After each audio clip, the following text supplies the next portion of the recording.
It's Free Talk Live. You're invited here to join us. The toll-free number is 855-450-FREE like freedom. That's 855-450-3733. And we've got the Discord call-in line rooms.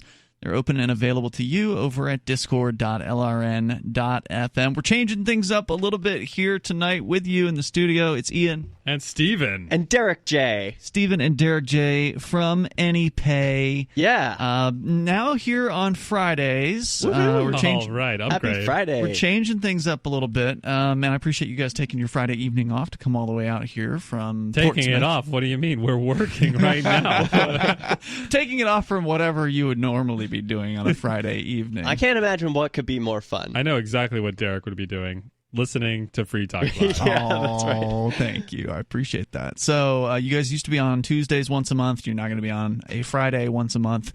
And, we do tend to talk a little more about crypto. And actually, it's good to have you on Fridays because Fridays have tended to be more of kind of like a techie news night here on Free Talk Live because normally Chris Wade is with us from thinkpenguin.com on Friday nights. So we kind of, go in that direction typically on these nights as well. And the guys on Tuesday were just having such good shows. Ari has been heading up our Tuesday night shows over the last few weeks with Conan and Johnson, and they've just had really good rapport with one another. So I didn't want to interrupt that flow. I bet they get a lot of people participating too. So. They actually have, which is cool. So we got stuff to talk about here tonight, including Derrick J. Coming up, you'll be telling us about an eminent domain victory. Yeah, how often do you hear that? Meaning the person being targeted for eminent domain actually won this one. And we'll get into what that means and where the story's coming out of here in a little bit.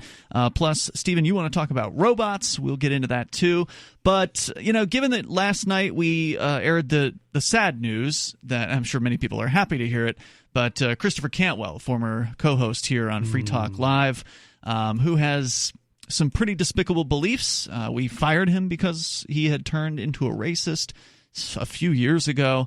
And he has not gotten better, and he is still he's still a very tough to deal with personality. He's not very kind, and that has led to apparently criminal charges from the FBI, alleging that he is guilty of extortion. Now, we talked about it in some detail last night. There's not a whole lot to the indictment by the FBI, but they arrested him yesterday in Keene, or I guess it was early, probably yesterday morning in the overnight. In Keene, and I believe they've got him in custody still. He's expected in Keene? No. From what I've heard, he's in the Stratford County, so that's a little north of you guys, I think. That's right.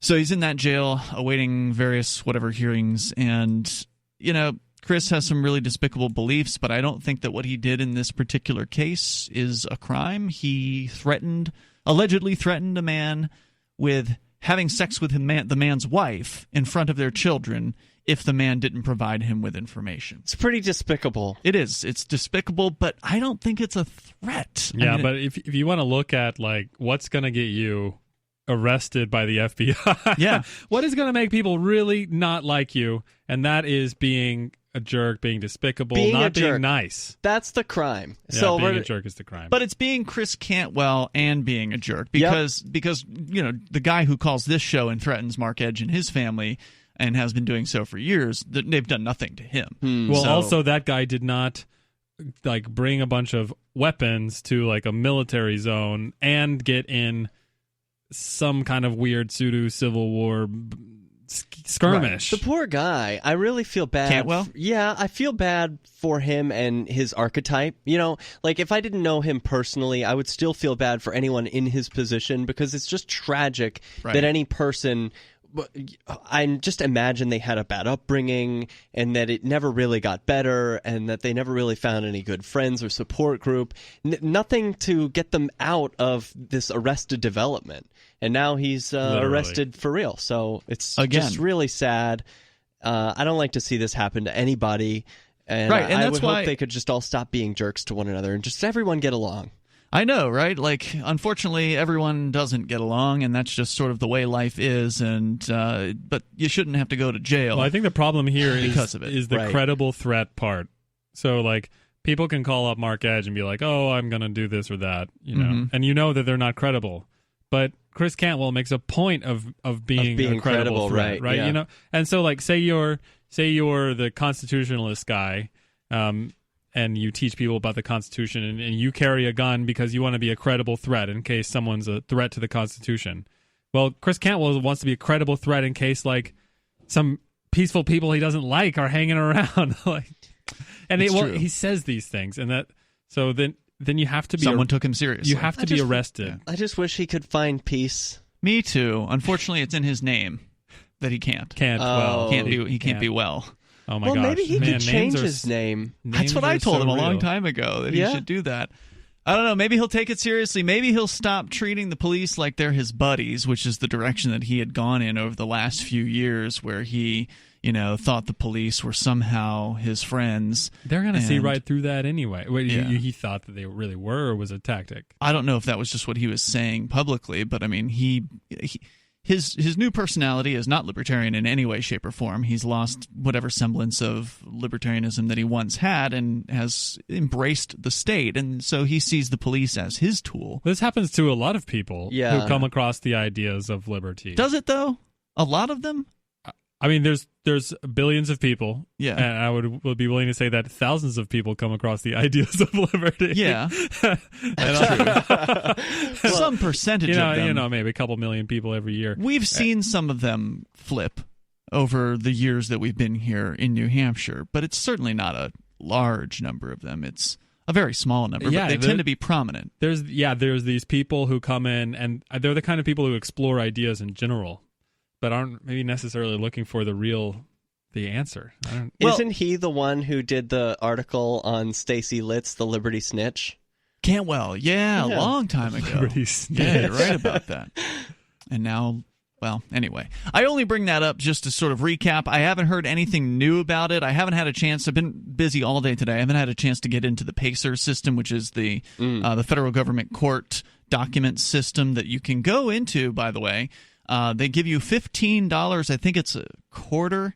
You get $15 of credits per quarter because you have to pay. What is this? PACER. Okay. PACER.gov. It's a government system for the federal courts. So you can search for whatever case, Ross Ulbricht, Chris Cantwell, or whoever it is that has a federal case. It can be criminal, civil. So you put a few bucks in here and you can print pages? You actually don't have to put money in up front, but you do have to provide like a debit or a credit card to them, and they will bill you.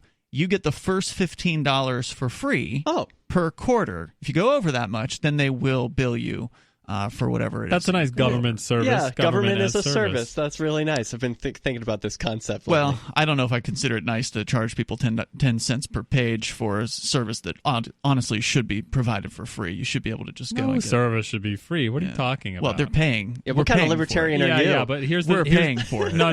Here's the thing. We have to reverse this where the paying has to happen in a normal way, in a market way. And the more we can do that, I think the better it can be. I would love to see market justice, but we're nowhere even near having that happen. And I guarantee you the federal courts are getting oodles of money. They don't need 10 cents a page to provide this service to people. There's already a ton of money rolling in there. But that's a good point. But the Bitcoinist.com, this is the reason I brought this up, is I've had this story for a few days, and since you guys are here and you're into cryptocurrency, I'm sure you'll have an opinion about this. Nazis in Bitcoin. Oh no. Yeah. The story. Nazis, all right. According to the U.S. House Financial Services Committee, the nature of Bitcoin and other cryptocurrencies is allowing Nazis and domestic terrorists to fund their activities. Look, we all know socialists don't use Bitcoin. Come on, this is fake news. And this is coming from January 16th. Recently, a recent Wednesday, U.S. House Financial Services Committee held a hearing during which its members addressed the topic of cryptocurrencies. U.S. Congressman Brad Sherman of California took the lead by stating that crypto's security and secrecy allows for domestic terrorists to fund their operations in the U.S., specifically claiming that white supremacists are using Bitcoin, saying, quote, if it works for Hamas, it will work for the Nazis too. The toll-free number here is 855-450-FREE. This guy is no friend to white cryptocurrency. White supremacists are driving cars. We will continue here in moments, and you can bring up whatever you want. Take control of the airwaves. Share your thoughts. 855-450-FREE.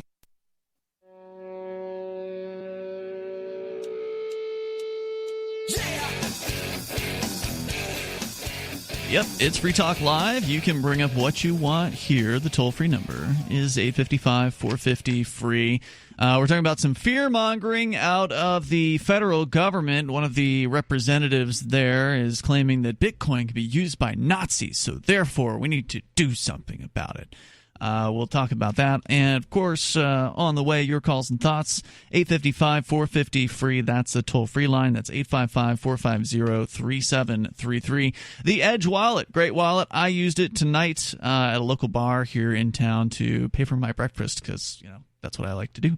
And it's super easy to use Edge Wallet to buy, sell, trade, and securely hold your cryptocurrencies, including, of course, the original Bitcoin and Dash, Bitcoin Cash, Ravencoin, Ethereum, various Ethereum tokens, Monero, Ripple, Stellar, and others. You can go to Secure Your Freedom by visiting edge.app to learn more about the Edge Wallet, EDGE, edge.app, or just go to your Google or Apple App Store and download Edge Wallet today. As we go to your phone calls and thoughts, we've got Straight Razor, who I don't think we've heard from for a few years in Texas. Welcome, Straight Razor. Hey, I was just calling to suggest that we're going to have to start regulating air and food because the Nazis are gobbling that up. It's true. And using it to support their terrorist regime. Maybe we could tax all of those things, and then that would stop the Nazis somehow.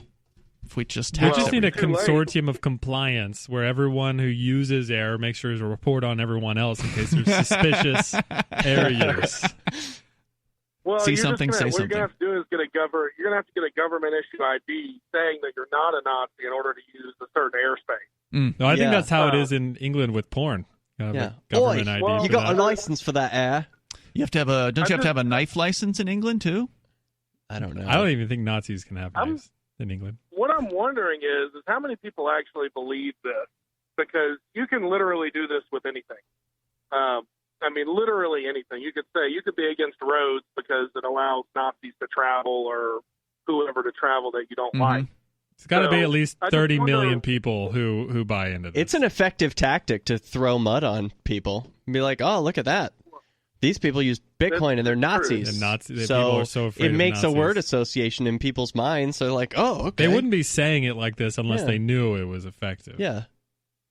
And the one other thing I wanted to talk about was Cantwell. Yeah. Oh. And I think that situation is really sad because the system, especially the court system and the prison system, it does absolutely nothing to assist someone with the problem that they actually have.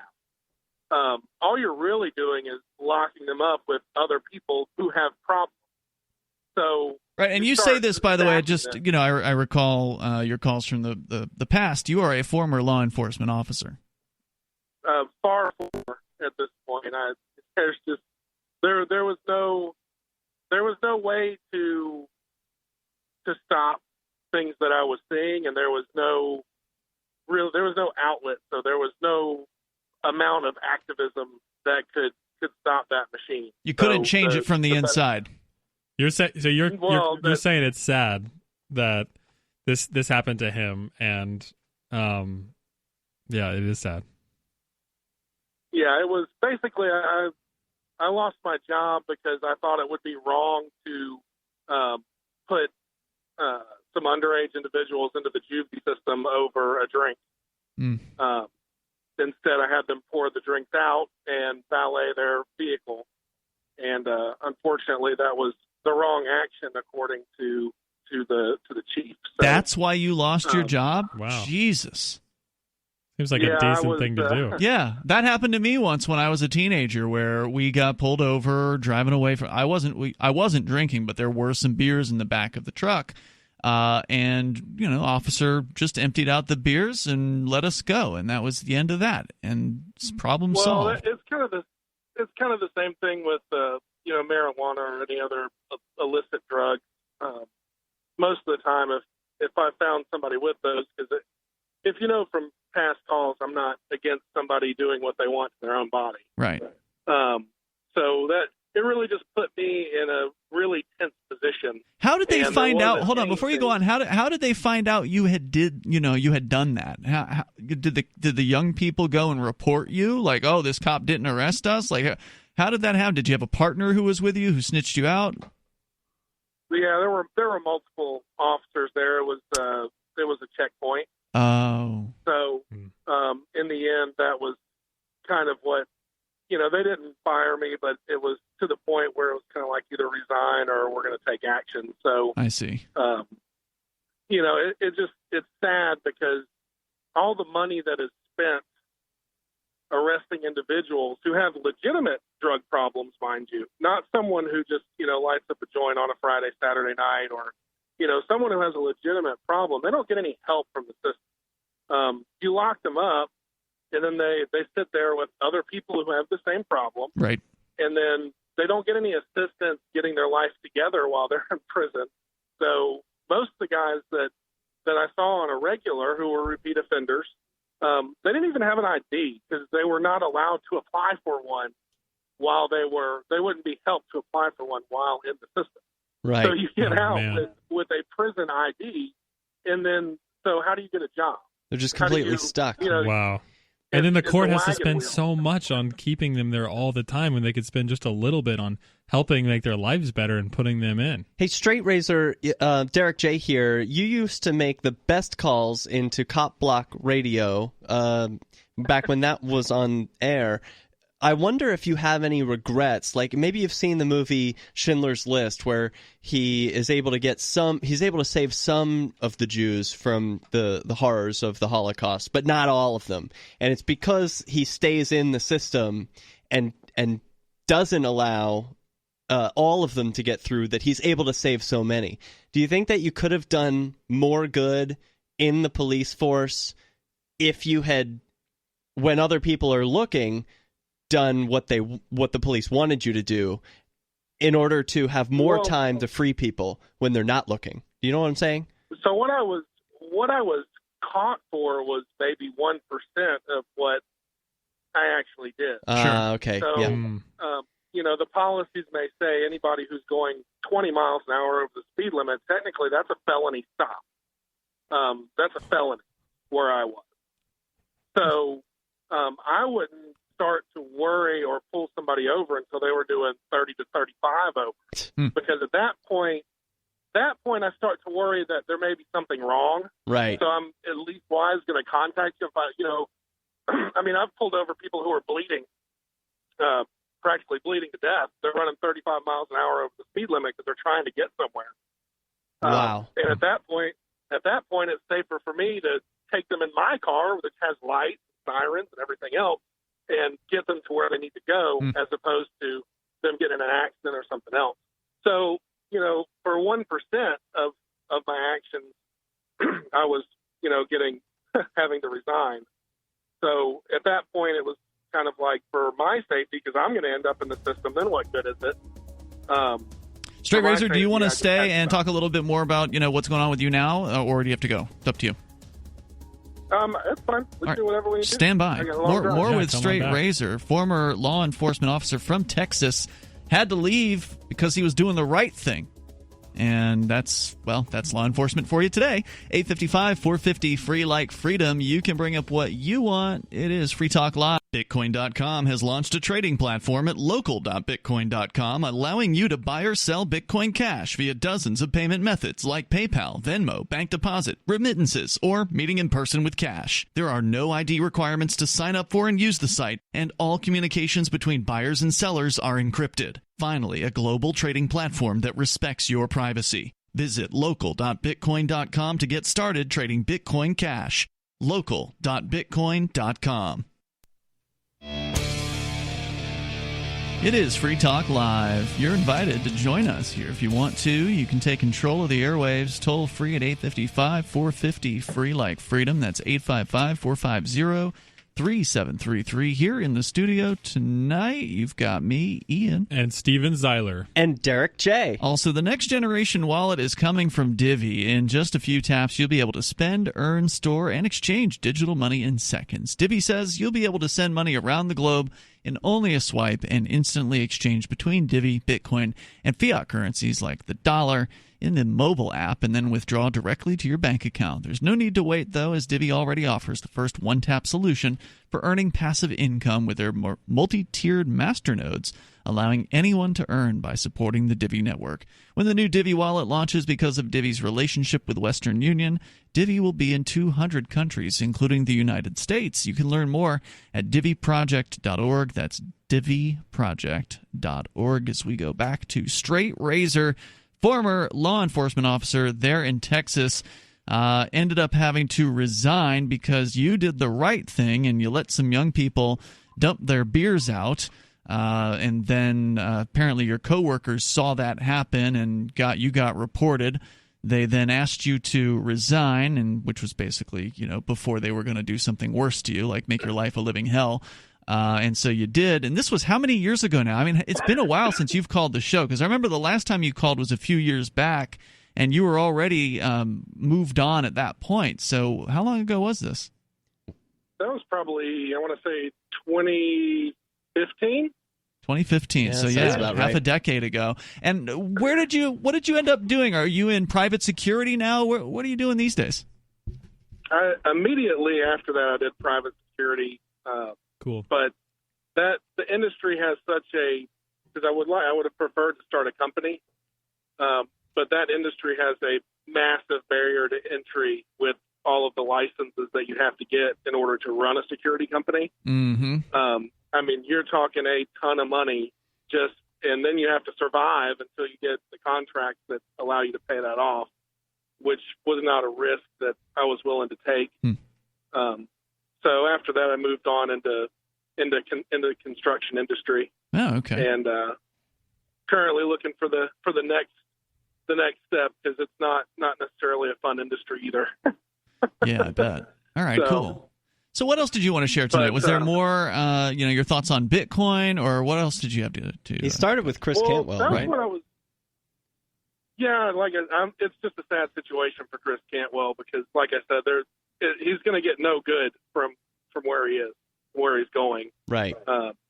Anytime that you're an unwilling tenant of the state, it's not good for you. Unless you're a very strong-willed person, you're not going to come out of there a better person.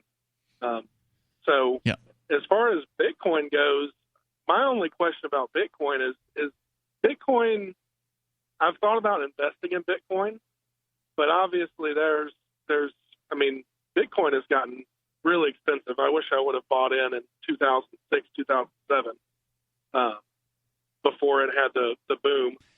But I wish I could have gotten it in 2006. It actually didn't exist until 2009. So it's only been around, believe it or not, for 11 years. It just celebrated this month. It celebrated its 11th birthday. But, Stephen, I'm curious to what you would say. This is a fairly common objection when you talk to people about Bitcoin is, oh, man, it's too late. The train's already left the station. It's way too expensive. Well, Bitcoin has units. Bitcoin has units like we have cents. We have 25 cents, we have 5 cents, we have 1 cent. Well, Bitcoin has units that go really, really small too. Okay, 8 decimal points. Yeah, so you can get 1 cent of Bitcoins if you want. Or you can buy a bunch of cents and you might have a couple dollars of Bitcoins. And so you have a bunch of little units that all add up. So you can get any amount of Bitcoins. They're not really it's a common myth that you have to buy a whole Bitcoin. You don't have to buy a whole Bitcoin. Yeah, and the myth is really that the denomination, the number you use to count prices, is actually a really tiny amount. So one piece of a Bitcoin you can get in a very tiny, less than 1 cent. And so I guess the other perspective is as well that really Bitcoin's probably only at a very small percentage of its actual ability at this point, based on vendors on the street. Some vendors are taking it, but you don't generally walk into Walmart and pay with Bitcoin. So not yet. Some people look at that as bad, but I look at it as, okay, well, if Walmart were to pick it up, man, 8,000 trading may be super low in the future. Oh yeah, in absolutely. If a company like Walmart, the world's largest retailer, were to embrace cryptocurrency, my God, can you imagine the effect that would have on its reach, its availability, its people's interests? The price likely would go up after something like that. Now, it's tricky to get Walmart to come on with something like Bitcoin, because what you may end up seeing is companies like them or Google or whoever, Facebook, coming out with their own cryptocurrencies. So, Walmart coin or their own digital currency, whether it'll be crypto or not, is another question. But yeah, I think it's true that we are still early in this whole Bitcoin phenomenon. Bitcoin is nowhere near the world reserve currency, but it has all the properties that I would look for in a world reserve currency, so it's possible that it could become that. Well, then it's at least somewhat proven. If Walmart were to introduce a coin, which, could happen, I feel like at least Bitcoin has proven itself since 2009 to be valid. So it's kind of like when Google created their social network, Google Plus or whatever it was. I can't remember. Mm-hmm. I never really saw that take off, even though they're a legitimate company. They're huge. Well, but, Facebook was already there. Yeah, and I believe they shut down Google Plus like a year or two ago or something. I want to maybe help people think a little bit different about this. Mr. Razorback, or what was it? Straight Razor. Straight Razor, yeah. Have you ever bought stocks? Like, have you ever bought stocks of Walmart or anything like that? No, I'm actually just signed up for a newsletter for multiple stocks that I've been looking at. So. Well, yeah. So like Walmart kind of has their own coin, and it's called Walmart stocks. And anyone can get Walmart stocks. But the awesome thing about Bitcoin is kind of like a stock too in this new currency company called Bitcoin. So you can get a little amount of shares. The awesome thing about Bitcoin that you can't do with the Walmart stock is you can transfer the Bitcoins to anyone anywhere instantly. And with with Walmart stock, it's all complex. You got to get a brokerage account, and you've got to sign up, and you can't just transfer it to your friend. They can't just get an app and all of that. So, and there's all kinds of regulations and reporting and requirements. I think you are right to look at this and say, oh well, Bitcoin isn't adopted. That probably means it's an early stage kind of stock. Totally. And although I always cringe when I hear people say that Bitcoin's like a stock. It's because the price fluctuates like a stock. That's one thing that's similar to a stock, but it's not a company. There is no Bitcoin company. Now, there are some cryptocurrencies that are sort of created by a company. That's kind of like a company. I think it is a company. I think it's a 21st century new age company. But it's open source. Is it though? You can copy it. You can modify it. Can you modify it? But ultimately, we don't want. But ultimately, at the top of Bitcoin, I don't believe is there a CEO sitting at the top of Bitcoin who's making decisions? Kind of, in my opinion, I think there is. I mean, there's a development team. Yeah. There's a team. It's Adam Back. The people who invented the protocol are like the executives. And they've established a protocol. Satoshi Nakamoto, and who disappeared. And now they have these rules that there's corporate rules that everyone's going along with. But it's a lot like that. How far those rules reach, because those rules can.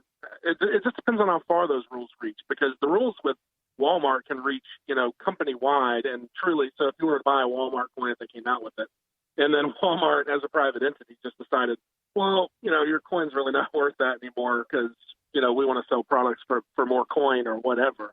I don't feel like Bitcoin would have necessarily that capability from the top down to just make a decision. Really, you're right. It really couldn't. It is more like a commodity.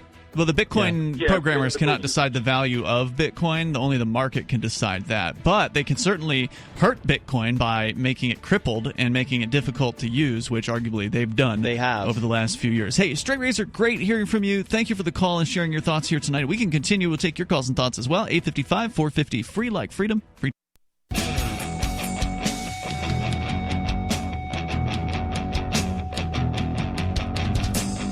This is Free Talk Live. You can bring up whatever you want here. The toll-free number is 855-450-FREE, like freedom. That's 855-450-3733. By the way, I do want to say thank you to Number 6, who is a Free Talk Live Gold amplifier, which means Number 6 is contributing $10 a month to the AMP program, and AMP stands for Advertise, Market, and Promote. It is a way for you to help us get on more radio stations. In fact, we got a couple new stations coming on board within the next few weeks. Woohoo! I'm excited about that. I can't say which ones at this point, but I'll be able to tell you soon enough. One is coming in New Hampshire. You guys already know about that one. And that's going to be soon, so we'll let you know as we can. But it's because of Free Talk Live amplifiers like Number 6 that make this possible, that help us reach out to radio stations. We just bought the tickets for the Talkers Convention that we go to every year in New York City. So we're going to be going to that again in June, which means Mark's going to have to come back from the Marianas by then to go to. By then. He got his driver's license this week. He doesn't have to come back over there. No, he doesn't. He's moved. That's great. He's setting up residency. He's got I miss an him apartment already. Yeah. Well, I'm going to go out there in a few weeks to see what's going on, kind of check it out, and report back. We'll be broadcasting from there. Mark's taking over Thursday nights. He started doing that last night with the show. So from Mariana? From the Marianas. Oh, wow. That's great. Yeah. He's got Alexander on with him, and they just ran into the guy that, let's see, there's this former Marine or something like that who he's retired, and he challenged the gun laws down in the Marianas, and he won a large court case about this and forced the Marianas to have more freedom for their gun laws. And not a very gun friendly place. That's one of the real minuses of the Marianas, but they're more gun friendly now because of this one guy. Boy, that's great. They met this guy, and Mark's going to invite him on to co-host Free Talk Live. Hooray! So that should be interesting. That'll be great. We'll find out how that goes. Thursday nights? Great to hear. Yeah, that's the plan. I'm excited. So check out the AMP program. Thanks, Number 6. Number 6 has done over at amp.freetalklive.com. It's ampamp.freetalklive.com. You can use PayPal. You can use your credit card. You can also use Bitcoin, BTC to amp Free Talk Live and help us get the ideas of liberty and peace and cryptocurrency, freedom, all on the air and on more radio stations. Let's go to Larry in Indianapolis listening online. Go ahead, Larry. I did listen to that cop that came on. His profession, all they're doing now is to find out how to get somebody a belly full of dope. That's the only thing they do when they arrest you. They want to see if you need services, and then when you go to services, they're going to say, hey, you need this pill. Well, how much does the pill cost? It's $5,000 a month. They could give you a job for $1,500 a month, and you could at least exist. You're saying the police are doing this? What pill are you talking about? Hey, what do you mean? Who is that saying that? Who's saying that? That's the guy who wants to know about the pill. What pill costs? What am I talking about? I'm just generalizing. When you run in touch with law enforcement nowadays, they're trying to meet a criterion. If they find somebody's about to commit suicide, or that may be on drugs, or that may be acting a little funny from mental problems, they are capitalizing on that and setting up marks for the psychiatrist. That's what they do. That's part of their job. And all they got at the end of their program is a belly full of dope. That's so you're saying the police are marks for the psychologist. They're funneling people. They're arresting people and they're funneling them into the psychiatry system to pill them up. Yeah. It seems like a way to pass the buck. To fill them up with dope. And then another thing is too. The reason why I know about it, because I watched it go through our state house and a legislation, a statutory scheme that lasted about 30 years now. All the statutes they passed a piece at a time are coming together. And it all leads to a person. Now you go out and you see somebody's about to commit suicide, they give you a class where you can identify people who's about to commit suicide and turn them over to the therapist, and he give you $50. And they give them pills. Is where I live. Wow. But anyway, that's true. But I just wanted to talk about the so-called impeachment hearings. It's so embarrassing to see grown people set up and start a bunch of garbage because they lost, and they're infecting our whole country with nothing but a bunch of acrimony and strife. Oh, I don't think everybody's infected by this. I haven't paid attention to one thing about the impeachment hearing, so I don't really know what's going on at all. Impeachment of whom? It's hard to miss it. It's hard to miss it, you know. Well, if you're a real political junkie, then yeah, and it sounds like you are. I'm not a political It's junkie. on all the news stations. I don't watch news stations. Yeah, well, you don't have to be a political junkie to turn on the news. I don't have a television, but You got to be old to listen turn it on the news, radio. man. What are you talking about? I watch the news Derek every wants day. to watch news. And the color people that are making their testimony are really an embarrassment to the race. What? But anyway, we better watch for one thing after these impeachment hearings, what other legislation that has crept by us while they're doing the impeachment hearings. Well, that is So a when good they question. come out- Is this a big distraction? And thank you for the call, Larry. I appreciate hearing from you. What else are they doing? I think it is, but it's not what you think it is. It's a distraction by Trump. Mm-hmm. He wants this? He Yeah, wants this? it's a big distraction because All Trump all the time. Look, they first of all that so he can get reelected, but secondly, like at the same time of the hearing, Trump's education secretary fired like 20% of the entire department. Nuh-uh. Yeah, no, for real. Like, Yeah, how a can bunch that of great be? stuff is happening behind You the can't scenes. fire Just bureaucrats. Look it up. Yeah. Look it up. It's Really? happening. Another great thing is it But unions prevent that stuff from happening. They did it. At Department of Education, they hate her. They're just like all the left hates her, but they're distracted by Trump and this impeachment and Russia and Ukraine. Like this come Trump on, derangement syndrome is the best. It is keeping the Democrat senators who are running for president stuck in these seats while they have to just listen to this impeachment hearing drone on, where they would normally have to be in New Hampshire and Iowa and going out on the stump, but instead they're twiddling their thumbs in a building for no reason, and they're not convincing anyone. I mean, do they have to be there? I mean, yes. Bernie Sanders wants to go campaign. Shouldn't he just go campaign? I mean, it's my understanding that they are not allowed. So Warren and Sanders are both stuck in the Senate Wow. while this goes on. And that's sort of to the advantage of Biden, I would think, that maybe that he doesn't can have a be job. around and he doesn't have any competition. Right. So it's interesting what's going on with this impeachment. It doesn't seem to be what it is on its face. Well, I'm glad you're here to Something tell else. us all about it. I think it's interesting. Yeah. I'm following along. Larry's listening. Yeah, he is. I'm sure a lot of people are. If you want to join us, you can here. The toll-free number is 855-450-FREE. One interesting thing about it is who's the guy? Ron Paul's son? Rand Paul. Invited Trump they asked, like, oh, do you want to attend the hearing? And he was like, you know what? I might. Don't tempt me because I might just take a front row Trump doesn't seat. have to attend his own hearing? No. Okay. It's for the Done Senate. without him. It's like a trial that I happens see. in the Senate. Okay. And it's the trial that you don't have to be there for, is what you're saying. Yeah. Okay. And so he was like, well, don't tempt me. I might go take a front row seat. So Rand Paul tweeted at him like, hey, I got a free seat. You could be my guest. Come and join us. And you stare down these people while they're talking about you. And not yet. That hasn't happened. But it could be fun. Yeah. Sounds like a waste of time. I don't know. It's a television show to me. That's the what it Trump is. show. Yeah. It's really entertaining. I liked The Apprentice. Did you? I like everything Trump's done. He is I watched entertaining. The Apprentice. I watch I watch him on Howard Stern. I watch everything he does. He's so fun.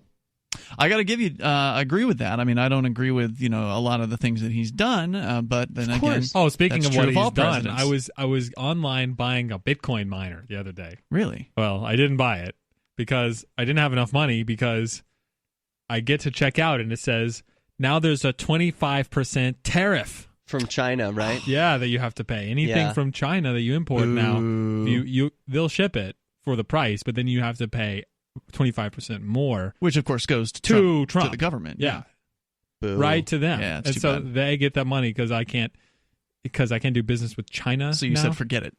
Well, you're not doing business Well, with China. I just had the right amount. I'll do it again. But So back to Bitcoin, since we're talking about it. They are trying to badmouth Bitcoin by associating it with Nazis. The story over at Bitcoinist.com. Similar concerns came from the New Jersey Office of Homeland Security and Preparedness. Director Jared Maples, finance expert, blah, blah, blah. Maples noticed the Hamas prefers the coins due to their secrecy and privacy. And the Daily Stormer, which is a white nationalist website, received a $60,000 worth of Bitcoin donation after the attack on Charlottesville, Virginia.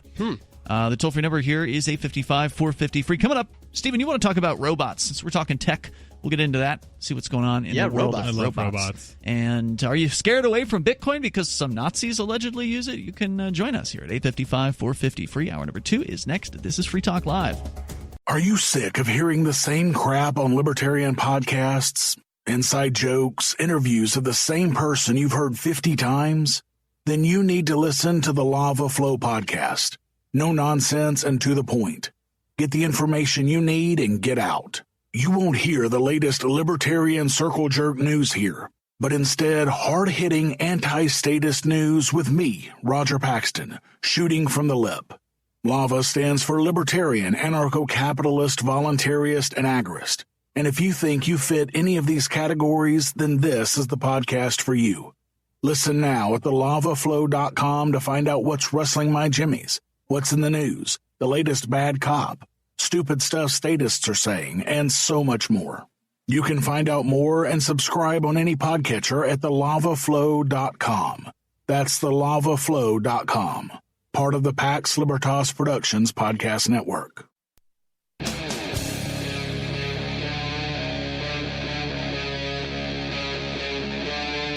Free Talk Live.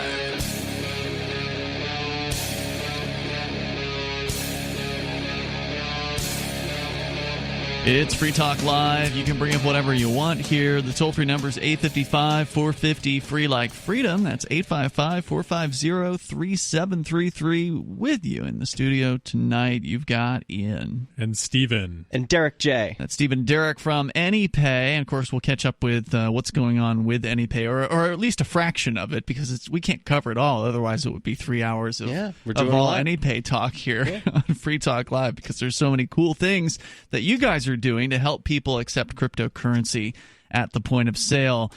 But what about the Nazis? That's what a particular we don't help them. Nope.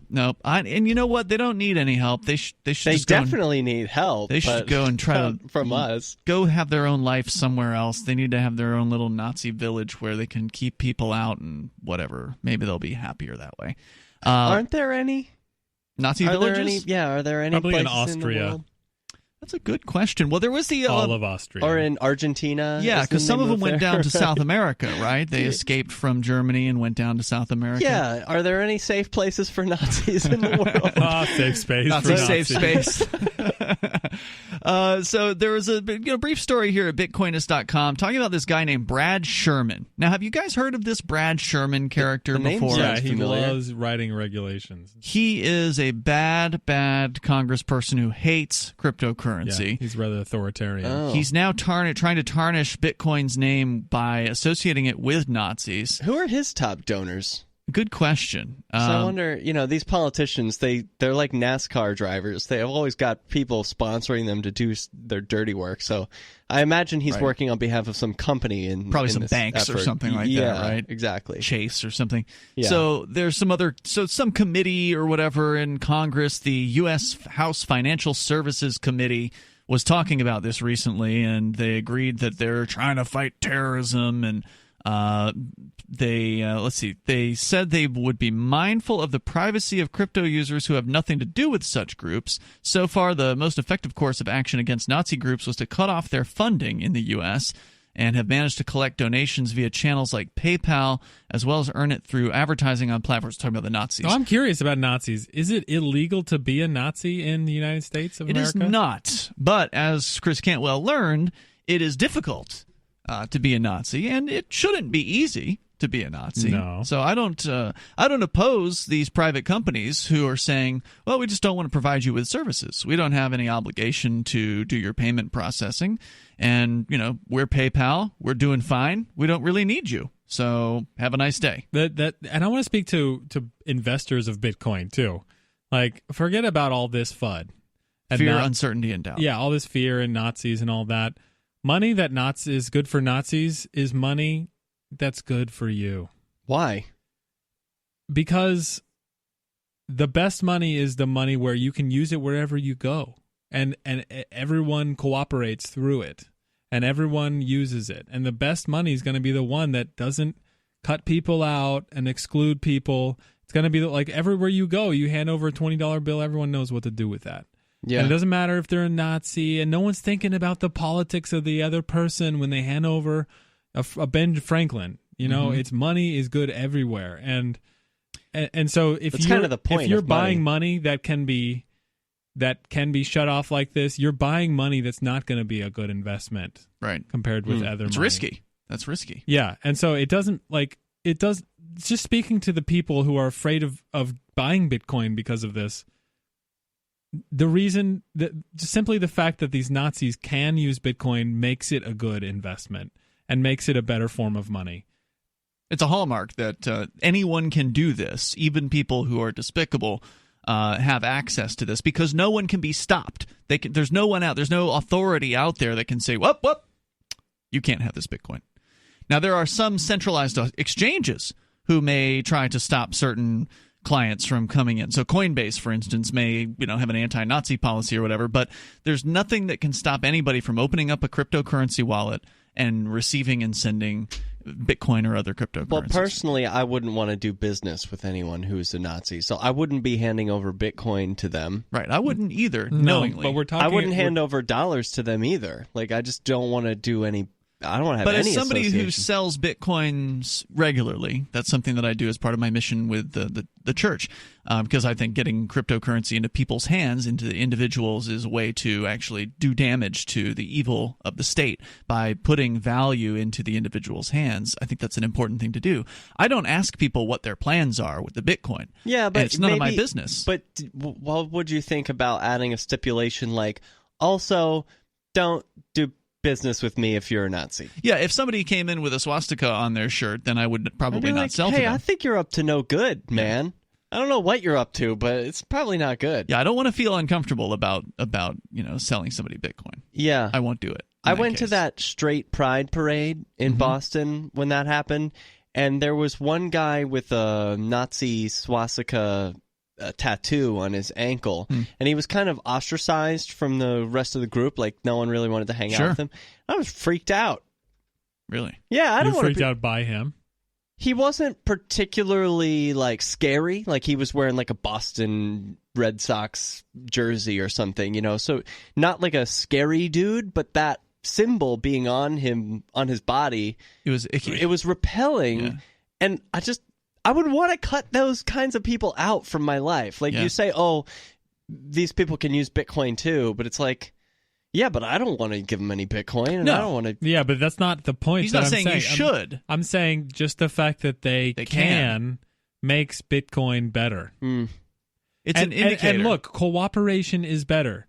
And I think that by engaging in commerce with people, even if you don't really like them, you're going to start building bonds that will, love will overcome in time. And connections, communication, and love is going to overcome all of this. You can. I just want to stay away from people. Of who course, do you evil. want to stay. You want to stay they away. Do evil. But look, they are Ian said something about how you want to give Bitcoins to people because it empowers individuals. It does. Well, National Socialists are all about this big state thing, and empowering individual Nazis may actually be going against what they're all about in a way. I'll say this. I mean, I do giveaways of cryptocurrency here in the Keene area, in Keene, New Hampshire. We do radio, old broadcast giveaways. Yeah. You win some crypto. And I've had some people who have entered the contest and they get free crypto from me. Yeah. Who work for the government. I can tell by their email address, right? Like they work for the court system, or one lady is a dispatcher at a local police department or whatever. Okay. And it's like, I'm not even though I may disagree with their employer, they're still a human being. And you know what? They should have the opportunity to explore cryptocurrency. So I do send them the crypto. It's not like I'm going to say, sorry, I don't like your job. You're and disqualified. Plus, the Nazis, government employees, which what's is the difference? worse? I don't even know. What about the coffee shop that wouldn't serve a cop who was in uniform? I like that. Yeah, that's great. So that's the same thing, though. Well, but I'm not saying when I'm doing the giveaways, there's not like a disclaimer saying government employees are exempt. You can't. Neither is there for I'm the not coffee shop, right? Like that was just. Well, they had like a sign up, didn't they? Oh, really? No cops allowed, right? Oh, and they had a thing about cops. Okay. Like, it's not like you're going to have a store with like no Nazis allowed. Yeah, wasn't that like the Commie Cafe or something like that in Seattle or something? Yeah, like red and black something cafe. like that. Yeah, it's just like us. We have the Bipcot sign, at the old shop. Right. Yeah, government agents. So let me tell you more about these government goons. Brad Sherman is this guy. A little bit more about him. There were numerous officials who spoke against Bitcoin and the rest of the crypto market during the last 11 years. But Mr. Brad Sherman, a congressman, maybe one of the harshest enemies of crypto in the country, he has continuously repeated his claims that Bitcoin has no other uses but to facilitate nefarious activities, like me buying this juice from you guys tonight. Very nefarious. Money transfer. No. This has been his primary message for years, and he's even called for a total ban on cryptocurrency more than once. Do it. He appeared on Bloomberg television last year discussing the dangers of Facebook's Libra, claiming that the upcoming coin is a threat to the U.S. economy. This guy's probably funded by the military-industrial complex. And a threat to national security. Maybe he's just a regular loser. 855. Well, he can't be a winner. He's a congressman. Yeah. I mean, that's the hallmark of somebody who's failed at life and can't do anything productive. They're the worst people. 855, 450, free like freedom. You can join us here. This is Free Talk Live. Is Bitcoin dangerous?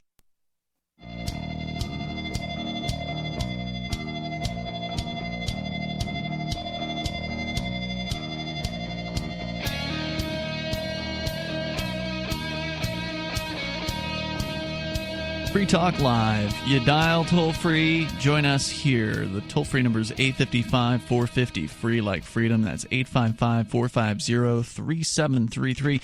Well, you've made it when you are being attacked. Or the old saying is, you don't take flack unless you're over the target. And Bitcoin, cryptocurrency, is not being ignored. That's for sure. You've got Congress people now who are on the open attack against cryptocurrency, and that's part of what we've been discussing here tonight with you. Tonight it's Ian. And Stephen. And Derrick J. Also, do want to make sure that you know about Bitcoin.com because they've got some pretty cool stuff going on over there. That is a great place for people to go if they're, for instance, brand new to cryptocurrency. They want to learn the basics about Bitcoin, Bitcoin Cash. That's a great place to go and do that. But they've also launched the local.bitcoin.com site over the summer, which allows you to buy or sell Bitcoin Cash with dozens of payment methods. And by the way, it is a global site, so it works all around the planet. And they make it super easy. Plus, there's no identification requirements to sign up for the website. So get on over to local.bitcoin.com. You can do that there. That's local.bitcoin.com. As we continue here, just a little bit more about this primary attacker against Bitcoin. His name is Brad Sherman, and he is a congressperson who over the last few years has been targeting and attacking Bitcoin as much as he can. In fact, suggesting at one point a total ban on cryptocurrency in the United States, which I don't think would go anywhere because ultimately I think it would be overturned on freedom of speech grounds. I think because Bitcoin is code. And code is speech. Sure. So what's his angle, though? I mean, what terrorism, would get someone Nazis, so upset? Terrorism. Yeah. It's dangerous. Do you think he's really concerned about those No, I think things? he has financial donors who benefit immensely by being able to print trillions of dollars. Yeah, I think that's probably it. Right, yep. We haven't looked at his list, but I suspect you would find some mega I looked banks. at his lists. Did you? All the top donors are finance. Really? I mean, that's all politicians. That's his committee, too. He's on the finance committee. So Sherman's review, this is from Bitcoinist.com, of digital currencies was not well received by the crypto community, and many mocked his limited knowledge and misunderstanding of the industry. He said, quote, "You can't buy a pack of gum for a Bitcoin. It has to have an off-ramp so you can then convert it into a sovereign currency." What's that? Unless you're at Corner News. Well, you certainly cannot buy a pack of gum for a Bitcoin unless you want to pay way too much for the pack of gum.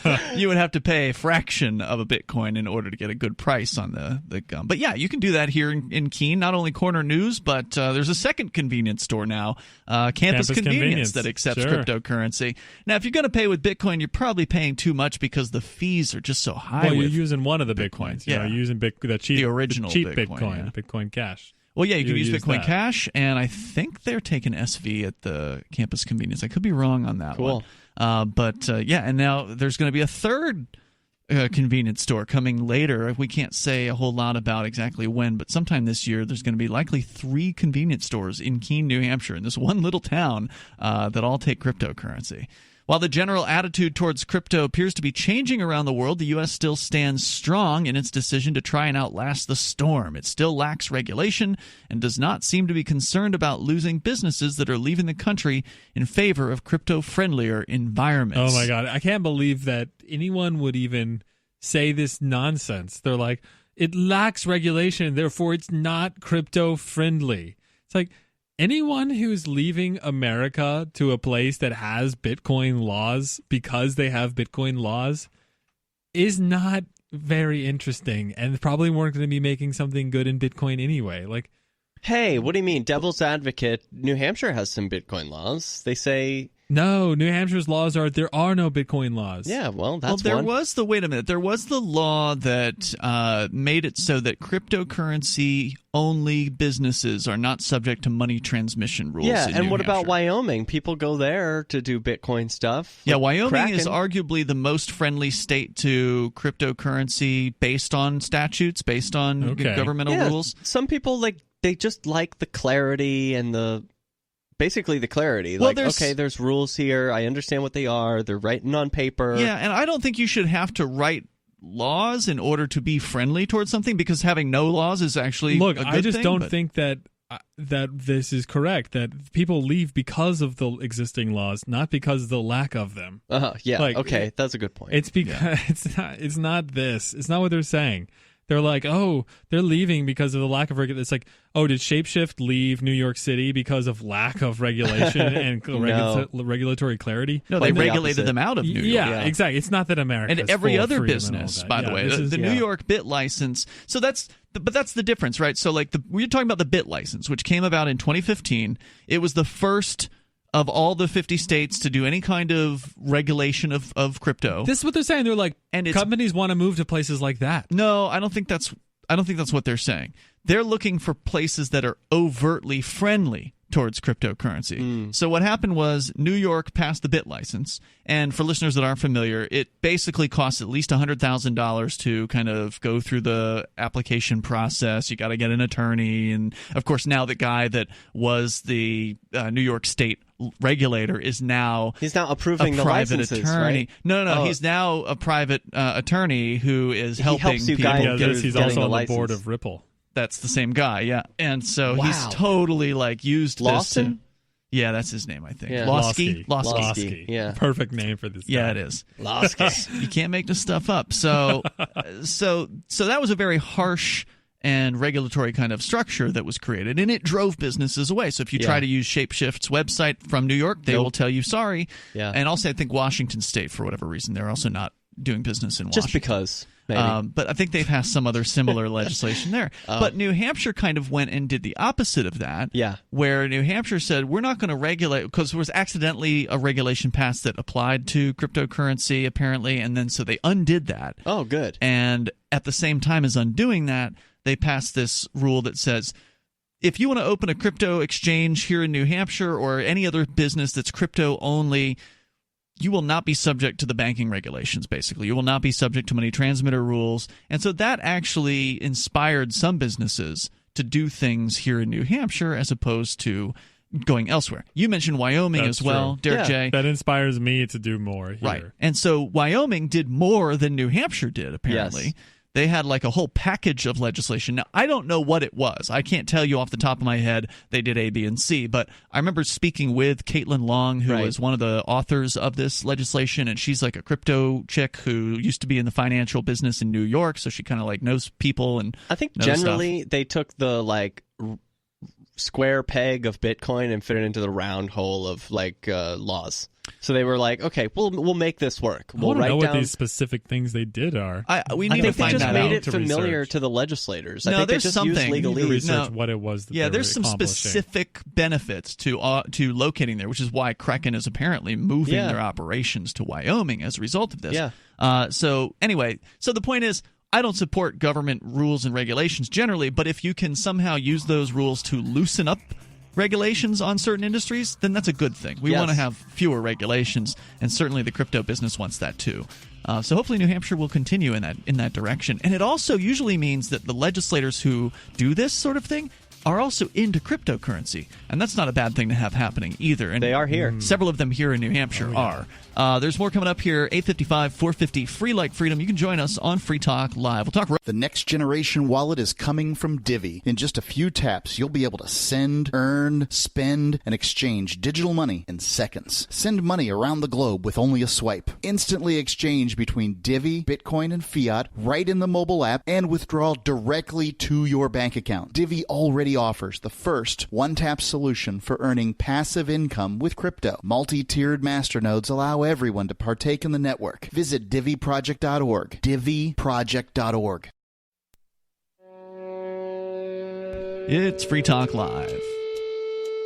And you can bring up anything you want right here. The toll-free number is 855-450, free like freedom. That's 855-450-3733. You can take control here.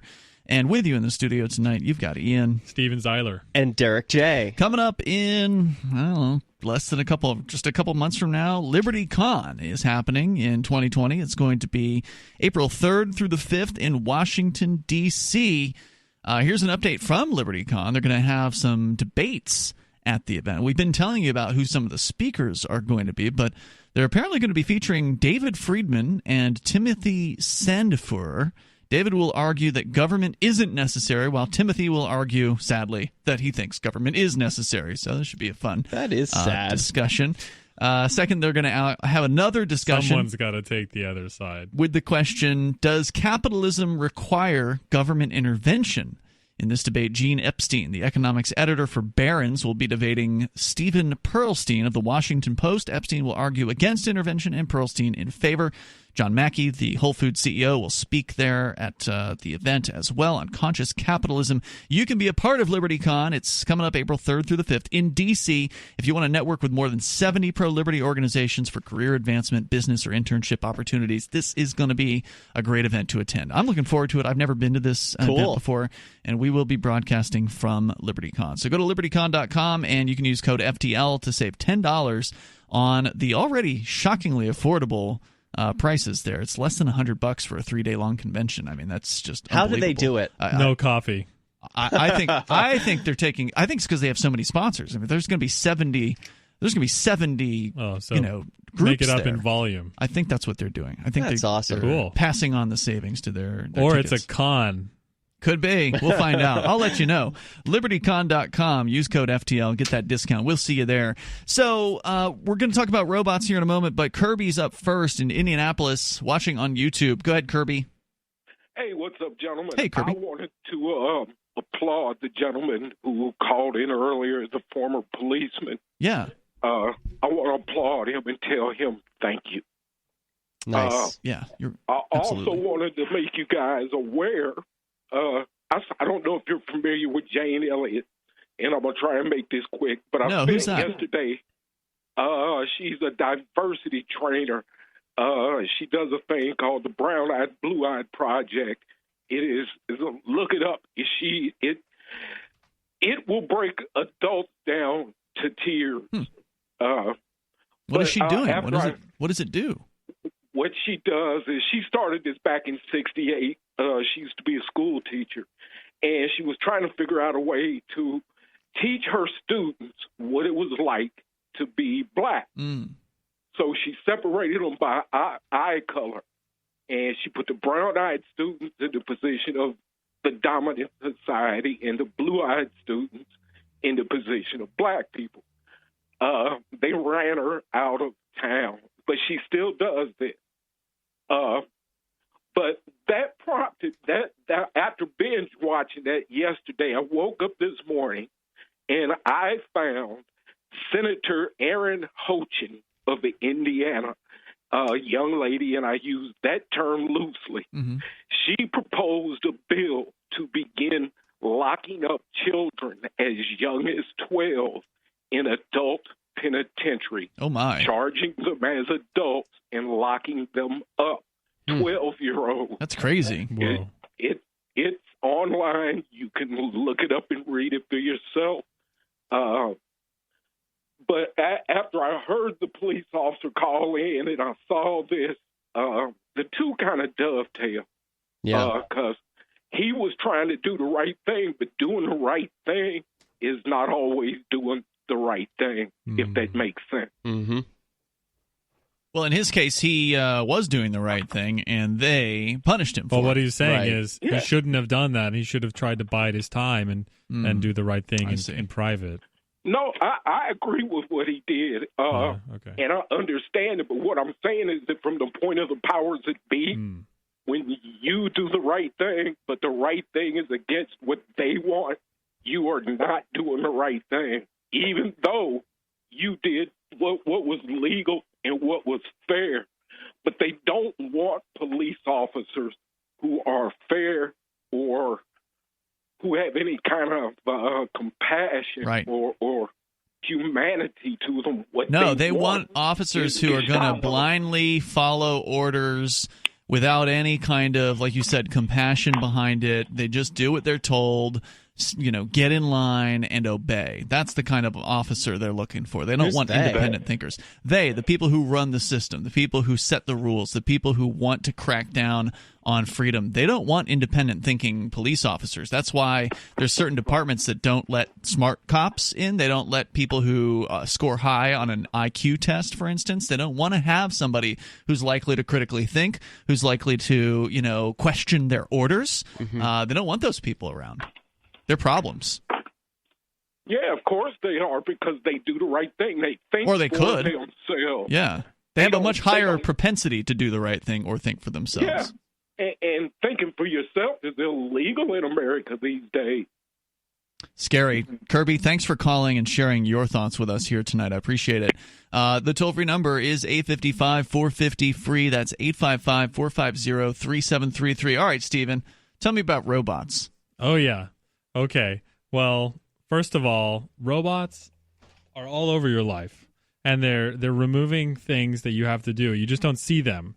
Like the Jetsons thought about robots that are like physical people. Like Rosie. Yeah. But really, we've been getting all these robots that just do stuff for us, and we don't even see them because they're computers. I used a Roomba yesterday. We did use a Roomba yesterday. That's kind of an old one, though, right? Like, I remember Roombas from more than a decade ago. That's almost old tech. It is, at this point. It's cool. But it's great. I didn't have to sweep. Did you ever see the video of the Roomba moving a dog poop around on carpet? It was not helping. Oh, yeah, it was no.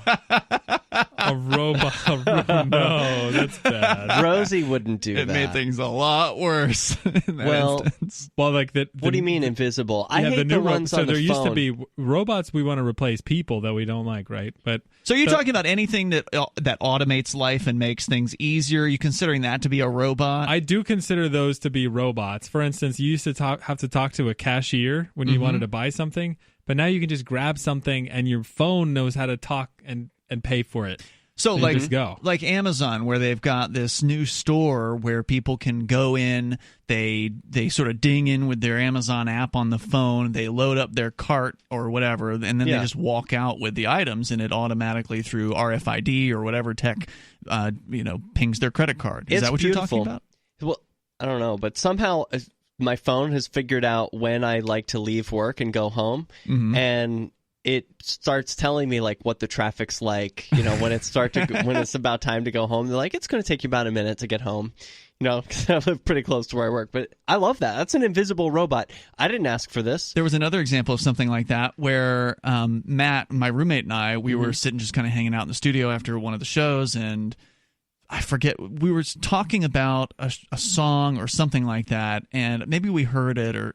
Yeah, I think we heard the song. We're like, oh, what song is that? We don't know. And it was on his screen of his phone. It wasn't. He didn't even pull up the app. Like there's this Apple app that you can pull up that will identify music, which is a great app. I forget what it's called at the moment, but the phone just knew. The phone is just listening constantly, and it just showed at the bottom of his screen the song we were talking about. Well, you think that's awesome? They've unveiled some new robots this week. Ooh. At the big robot con, the big robot. They have like a robot convention. Robocon? Yeah. So this one is. What's it called? Is it called Robocon? This one's a really big corporate one. That was done in Las Vegas. It's CES. CES happened. Yeah. Okay. Okay. So Uber and Hyundai reveal they're teaming up to build a fleet of flying taxis. No. Yeah, they said its 4-passenger Uber air taxi will initially be piloted, but over time will become autonomous.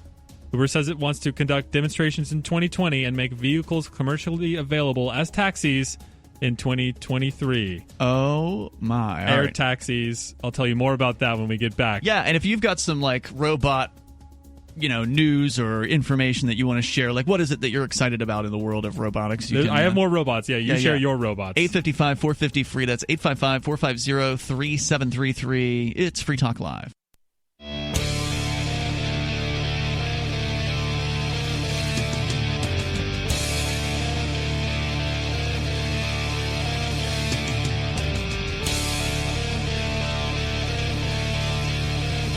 It's Free Talk Live. You bring up what you want here. The toll-free number is 855-450-FREE, like freedom. That's 855-450-3733. We have the Discord call-in line rooms over at discord.lrn.fm. You can jump into one of those. You'll sound almost like you're here in the studio with us tonight. Ian. And Steven. Derrick J. Hey, also want to say thanks to Lynette Warren, who is a Free Talk Live Gold amplifier. Lynette contributing $10 a month to the AMP program. We really appreciate it.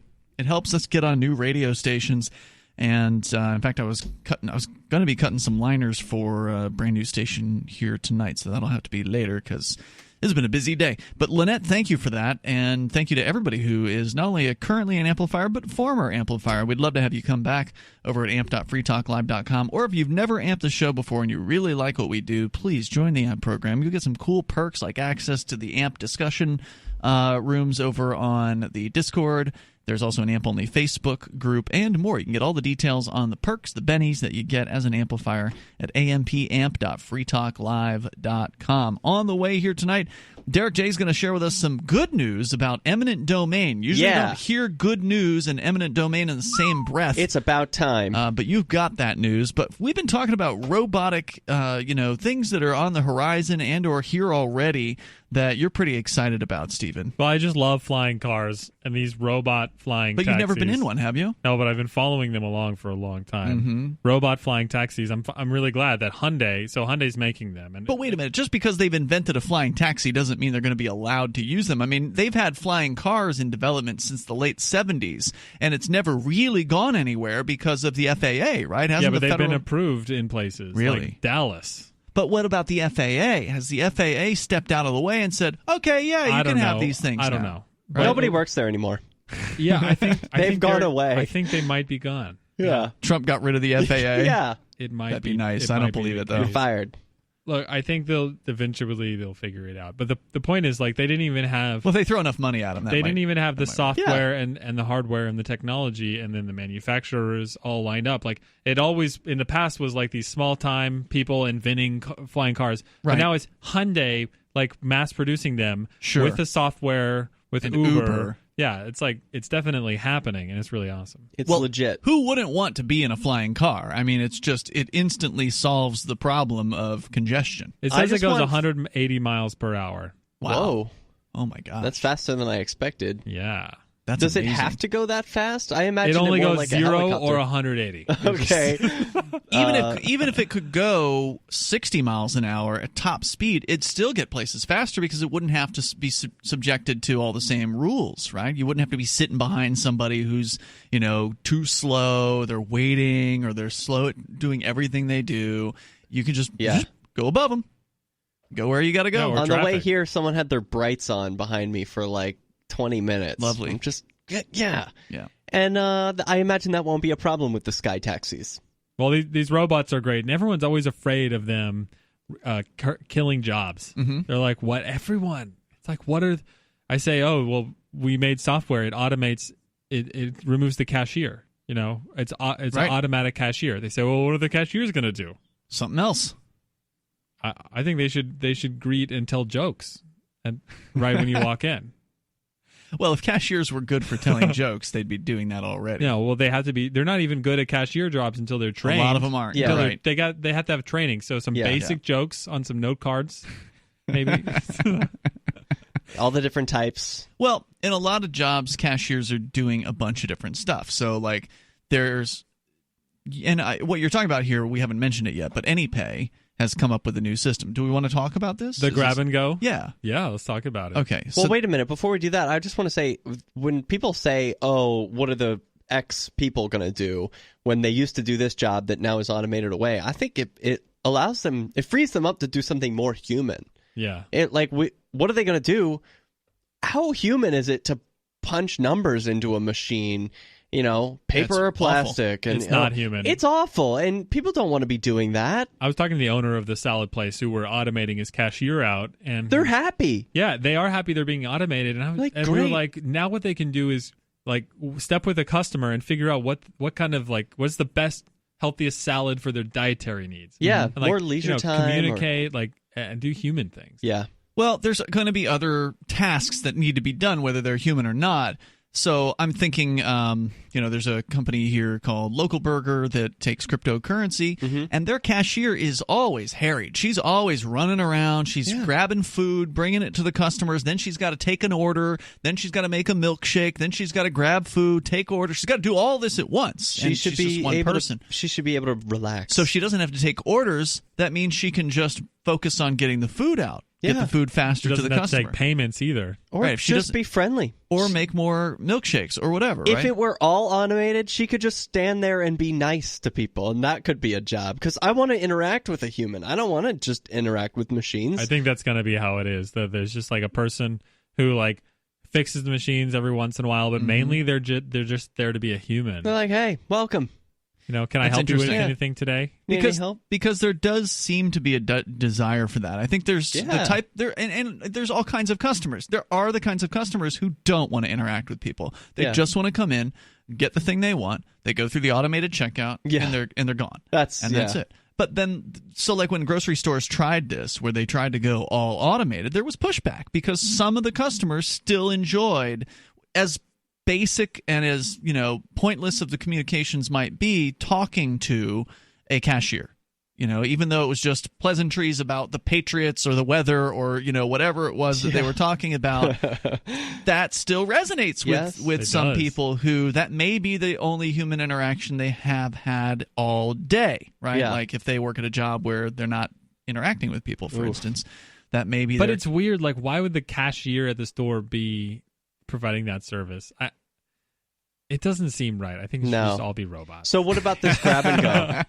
Tell us more. The grab and go. Well, yeah, you hate having to stand in line, and no one likes that. No one likes that. And then the people in front of you, they don't know what they're going to get. They haven't done any research about the menu. You're standing in line, and finally, it's their turn. And I think I'll. No. Yeah. Have you ever tried the? What would you recommend? Yeah. Well, none of those people anymore, because right now we made a robot that gets rid of the line. Yeah. And it makes it so you don't have to talk to the cashier, and the cashier doesn't have to talk to you, and you don't have to.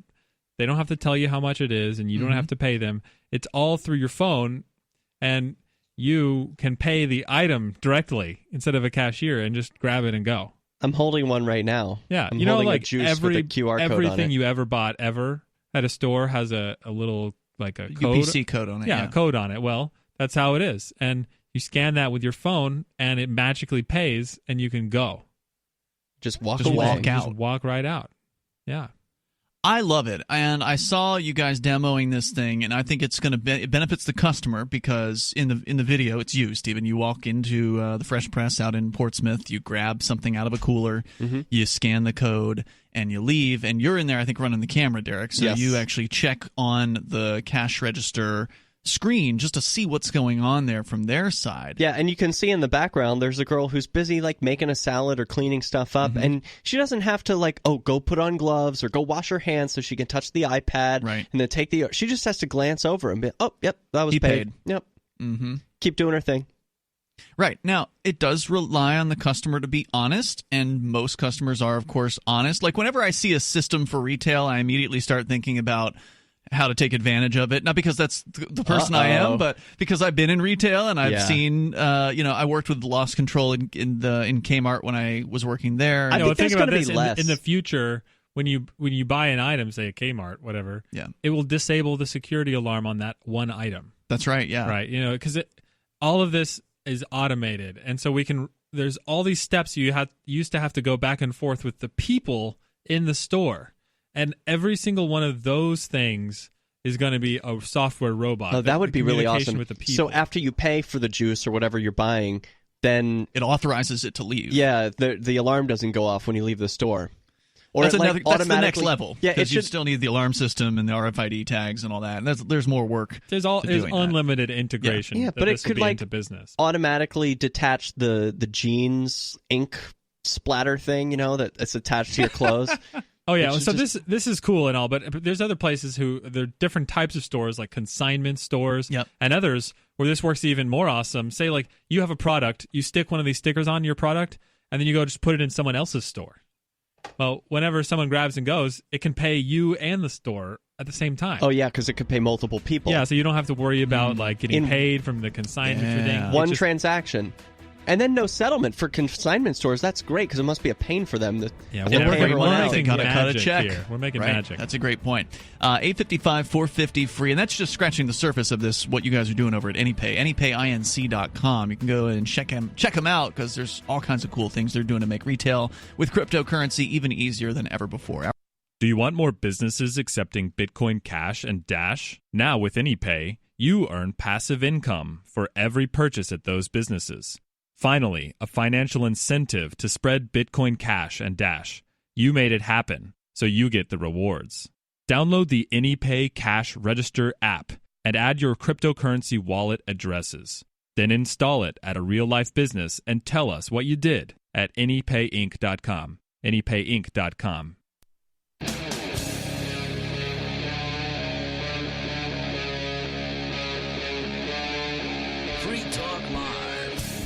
It's Free Talk Live. We're launching into the third hour of the program. What happens when somebody defeats eminent domain? We're going to find that out coming up here. Derrick J is going to share that story with us. It's Ian, Stephen, and Derrick. As we continue here, you may take control of the airwaves as well. The toll-free number, 855-450-FREE. That's 855-450-3733. Or there's the Discord call-in line rooms over at discord.lrn.fm. That is where you can talk about whatever you want and sound almost like you're sitting here in the studio with us. In fact, that's what we're going to right now, where Mark Edge, one of our co-hosts, who is in the Mariana Islands, where it's already tomorrow. Good morning, where you are, Mark. Hello? Well, I thought we had Mark. I guess that's what I get for not screening his call in advance. I guess he doesn't have his microphone set up correctly, so we'll check back. Oh, hello?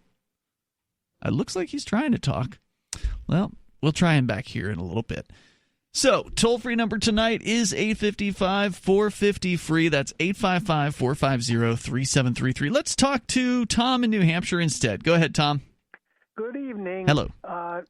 When my son was a freshman in Alverne High School here in Hudson, New Hampshire, there was a girl in her senior year at the same school who went on to make after she graduated, went on to make a very bad choice and ultimately wound up paying the price.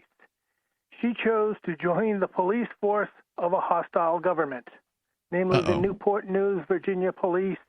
And wouldn't you know that while she was trying to enforce drug laws yesterday in Newport News, Virginia, I guess she walked up, maybe she opened the car door, the driver's door, and the driver may have slammed the door. In any case, she was being pulled by the vehicle, and she was unable to break free, and the car crashed into a tree, and she was killed. Oh, isn't that a drag? Wow. Get it? That's a drag. Yeah.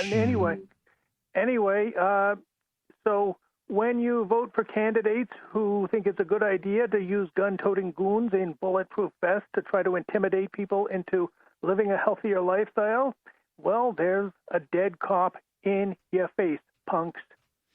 Thanks for the call tonight, Tom. Appreciate hearing from you. I mean, he's pretty harsh with the way he tells the stories, but he's not wrong that if it weren't for the war on drugs, there'd be a lot more cops who are still alive today because they've been killed in the line of the stupid, pointless task of trying to stop people from accessing a product that they would otherwise. They're not hurting anybody. They're just trying to get high, and they are going to do it with or without the war on drugs, and the war on drugs just puts more people in danger unnecessarily, and it's tragic. I will say this, we didn't get into it last night because we had a limited time, but I was at the Cannabis Decrim hearing yesterday here in New Hampshire, and I've got full video of it. I do have it encoded. I just haven't uploaded it yet to YouTube. It's 2 hours of testimony in front of this the Criminal Justice Committee.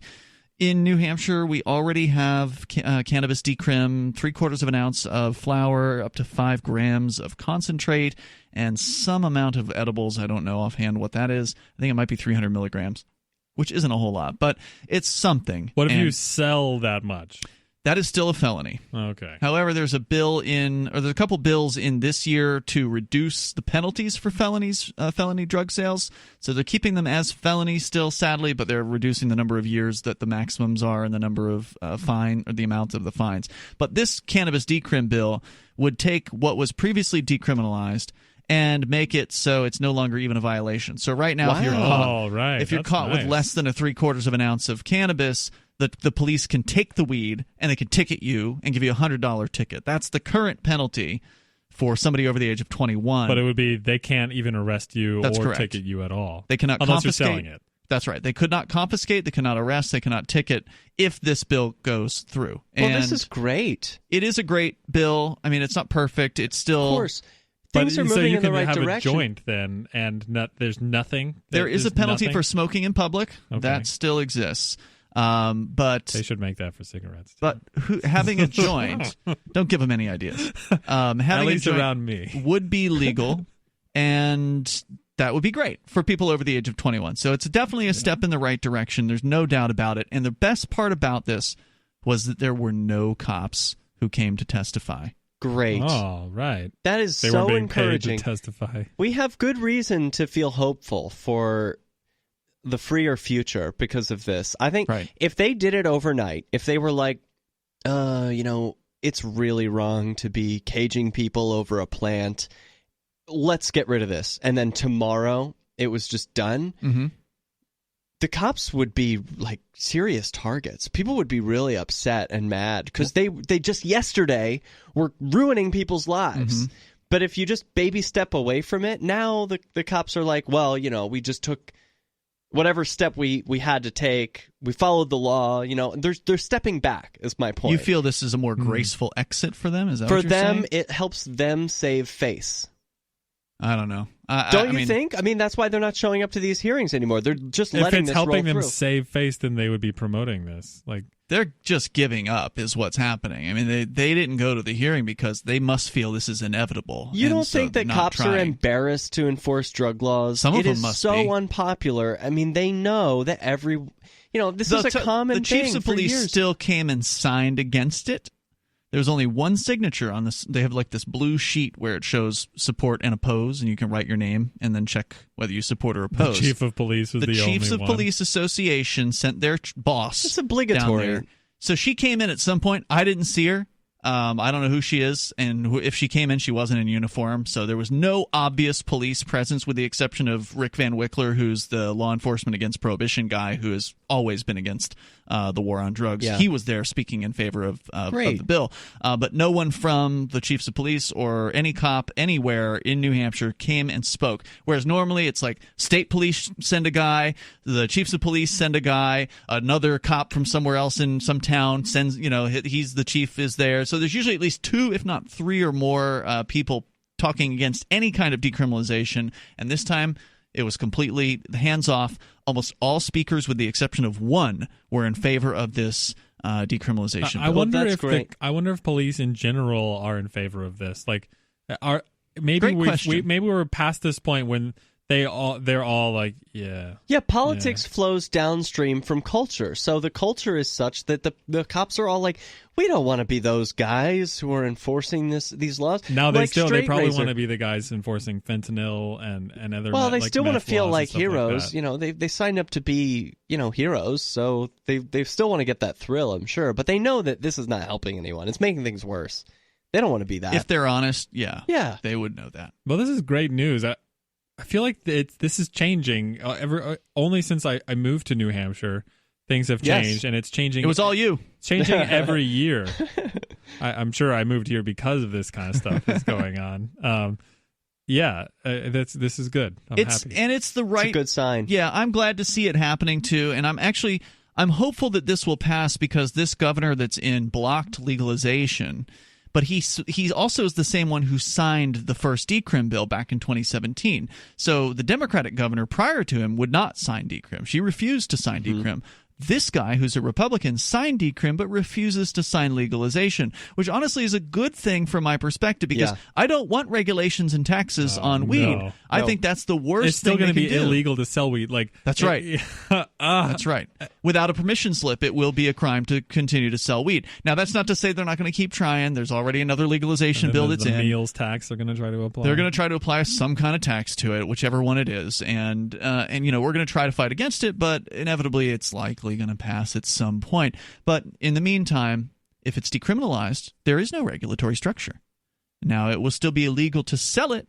It's still going to be illegal to transfer it for what they call remuneration. So I can't sell you a pencil for $100 and then give you a free bag of weed with it. They've covered that. Okay. Did that ever work? I mean, it's apparently happening in D.C. Everyone always does that stuff, and they're like, "Oh, I'm taking donations." No, they do that in real stores, in real places. Yeah, and in D.C., that's apparently what they're doing. They cited that during the testimony. You buy the container. That's stupid. Yeah. It's just the way around the law. I guess it's smart, but it's just what business has to do to operate legally. It's not stupid. It's hey, freedom finds a way. It's just stupid that they have to do. It's stupid that they have to. Yes, that's true. 855-450 free. That's 855-450-3733. You can bring up whatever you want. I know in Maine, I think they were doing a delivery fee. You pay the delivery fee and you get free weed for the delivery fee. There's more coming up. It's Free Talk Live. Free Talk Live. You dial toll free. Take control of the airwaves here. Our number is 855-450-FREE, like freedom. That's 855-450-3733.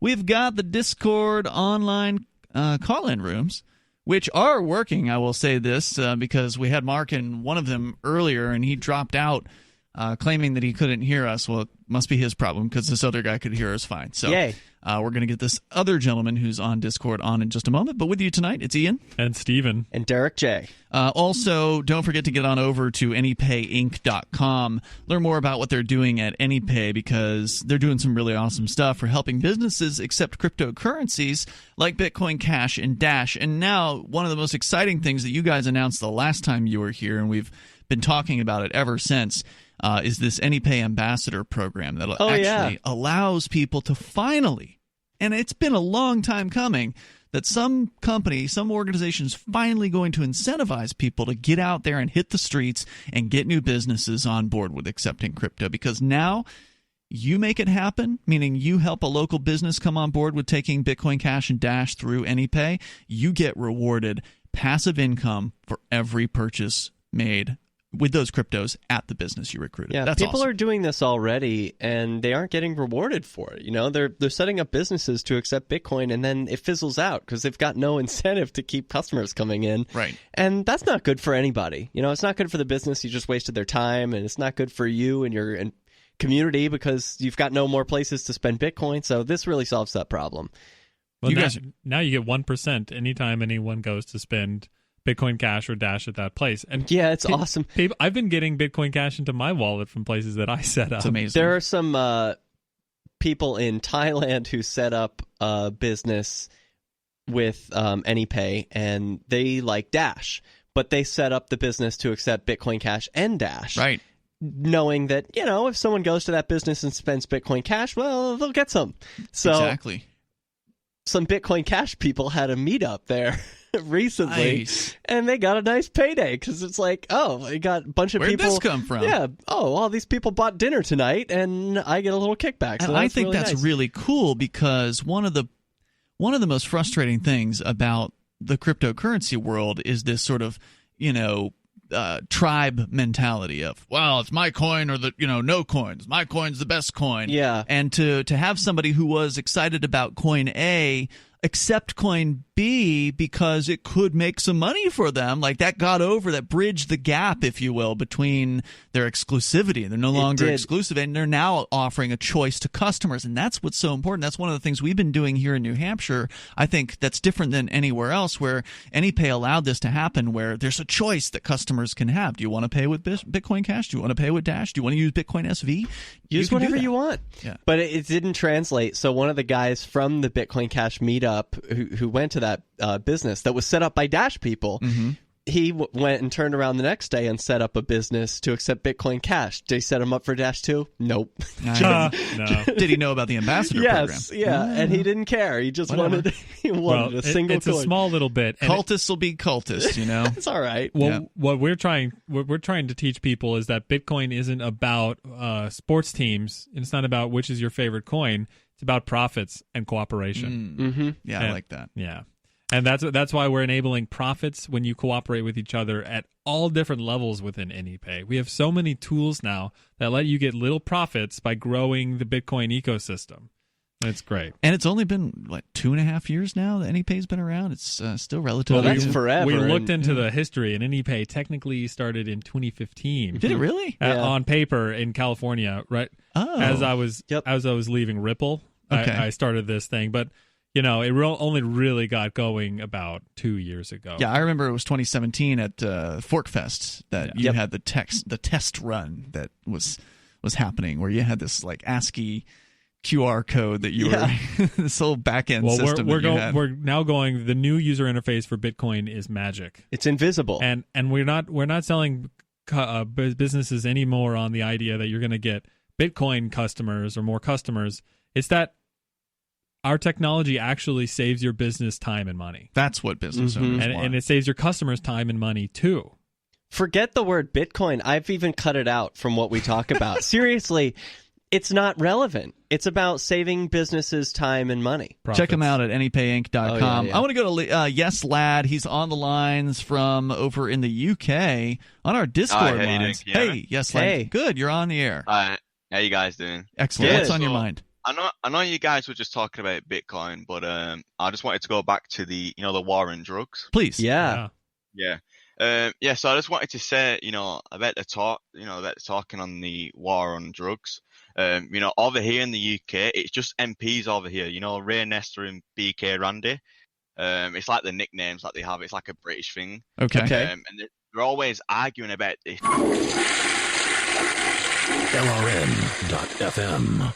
Say that over there, though. Can they really? They can say anything they want over there. It's really amazing. Except for political stuff. They can't say that. It's too bad. I thought he was going to have something smart to say. Oh, well. Yeah. Well, he may have. No, he didn't. Oh, that was just a joke. That's not a funny joke. It's not funny. No, I mean, it's not a funny joke, but I don't know. It's just a lame thing that people... he wasn't making a joke, was he? I thought he was making a he wants to say point. something on the air to try to get us taken off of the air, basically, is what that is. He wants to... I can't put words in the guy's mouth, but... Right. My understanding of what these people do is... And it's not just him. It's been multiple callers trying to do this ever since we've basically been on the video streaming platforms like Twitch and DLive. Their viewers tend to be young males. Yeah. YouTube commenters. Types. Yeah, the YouTube. They're there on the YouTube too. In fact, they inhabit the YouTube chat room. I don't pay any attention to it personally, but they must get a rise out of it. Yeah, I think it's exciting for them. Maybe they think they're going to put us in jeopardy and maybe get us kicked off the air.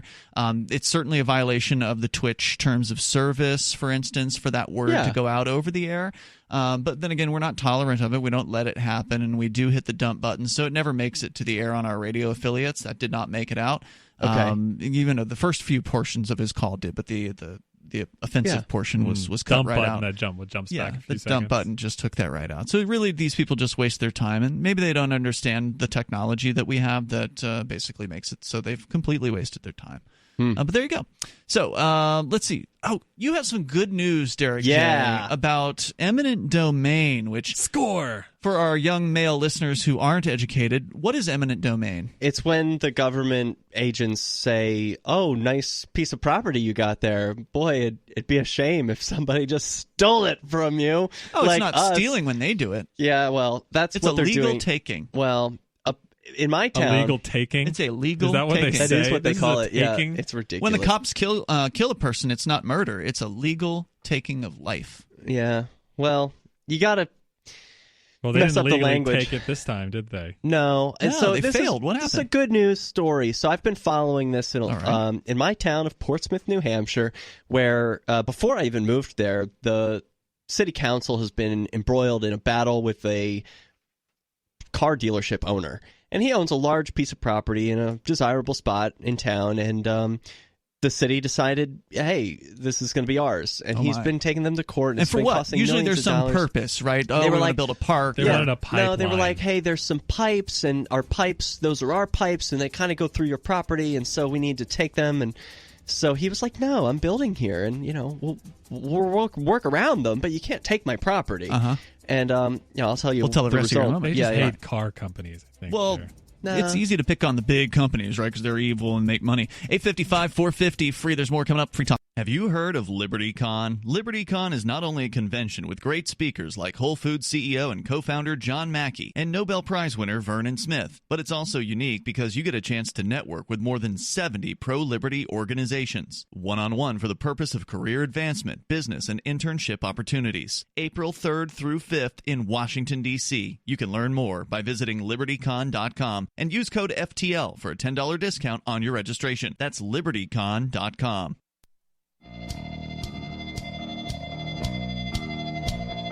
It's Free Talk Live. You dial toll free if you want to join us on the radio. Our number is 855-450 free like freedom. That's 855-450-3733. Good news about eminent domain. We're going to get back into that story coming up here. Of course, I want to remind you that ForkFest is coming up in several months from now. It's going to be late June. It'll be in the summertime this time for the very first time, because it was previously like the last week of spring, basically. It happened the last 3 years. ForkFest happened before the Porcupine Freedom Festival. This year, it's moving to after the Porcupine Freedom Festival for the very first time. Hooray! And this is a decentralized, event, so it's hard to say when things really happen. But a lot of the old timers said we're going to go afterwards this year. So the old timers are going afterwards, and you were one of the key old timers there, Stephen, as arguably the founder. I mean, I don't know if you can really say that, but you're kind of the founder of ForkFest. I am the creator of ForkFest. That's right. Yeah, it wasn't called that at the time. No, but I mean, it was explicitly meant to be a fork off of the festival, the Porcupine Freedom Festival. Right? Yeah. And so, I'm sorry. Go ahead. It's a great festival because the only rules are the normal rules of society. And that's it. There are whatever the park rules are, which are very few. I mean, generally normal society rules. Like don't run at the pool. There's that rule, right? They should change that to walk around the pool, because don't run is not effective. If you're a lifeguard, if you ever learned. Yeah, have you been a lifeguard? Yeah. Okay. You're trained to tell people to walk, not don't run. It's a good point. They don't hear hear the They don't. just hear run. Yeah, right. So ForkFest is happening June 29th through July 5th, which means it's also going to be during Independence Day for the very first time. Oh, man. And I did hear this week, it's official, Little Zoe's Pizza is staying for ForkFest. Hooray! Right. For the whole thing. Touchdown. So this is for a long time. ForkFest is going to be really cool this year, too, because of all of the new tools that we've built. So, we really did improve Bitcoin at this festival over the years. And now it's ubiquitous and everyone uses AnyPay. But also the internet is awful. It's still bad and it's still really tough for people. But now we have this grab and go concept where people can get codes and stick them on all their items, and people can people would sell T-shirts, right? Let's say Davi. He's got a bunch of T-shirts, and if you want to pay him, you got to track him down to find him and pay him. Where's the guy who's manning this store? I got to pay them, right? It's a high trust environment, ForkFest, so there's all these goods out for sale. Vendors just walk away. Yeah, well now with Grab and Go, they don't even have to be there and they can get paid, and they'll get awesome? Their phone is going to get a message, someone just bought a medium shirt, right? And they can be anywhere. And that has happened before at these festivals, where a vendor may just use the honor system and leave products out in a basket or whatever. But then you still have the risk of leaving cash out. And that, even though the people at these events are generally very honest and good folks, and you can usually just leave stuff like that out. At least with cryptocurrency, there's no more risk of a cash grab, right? Like, somebody pays with crypto, they walk off with the product, and it's right in your wallet. And there's security there that wouldn't have existed with just cash. So check out forkfest.party. You can learn more about the event. It's decentralized, which means you bring to the table whatever it is you want. You want to come just hang out and camp and hang out at campfires and whatever. That's cool. Or you can create a thing. Maybe you want to build a dome. You guys built an amazing dome last year and threw some great parties. There was also the Alt Expo that had speeches at their tent. I think there's actually going to be a plan for some live music this year, which is the one thing that we haven't had yet at Forkfest. There hasn't been any musical performances. I mean, you guys played. There was Jordan music, Page, I think, performed some stuff. No, he wasn't at Forkfest. Oh, okay. Yeah, I played music, but it wasn't a live performance. It wasn't live. Yeah. I mean, you did DJing live, but it wasn't like you didn't create music. Yeah. Okay. Well, we can talk about whether DJing is creating music or not, but it definitely is. And people who say that, like, oh, you're just playing music, you're not creating music, it's just wrong. It's factually incorrect. Like, that's like saying, like, oh, you pick up a trumpet, well, you're just playing notes. It's like, well, if you mix the bass line with the vocals of another thing, like, that's true. If you're doing something that's never been done before, or you loop this part of one song and you mix in another part, and that's what I do. Like, I don't even enjoy playing tracks. Like, I don't want to do that for people. I agree with you there. Let's go back to the phones here. We've got Mark, who is actually on the line this time. Mark, are you with us?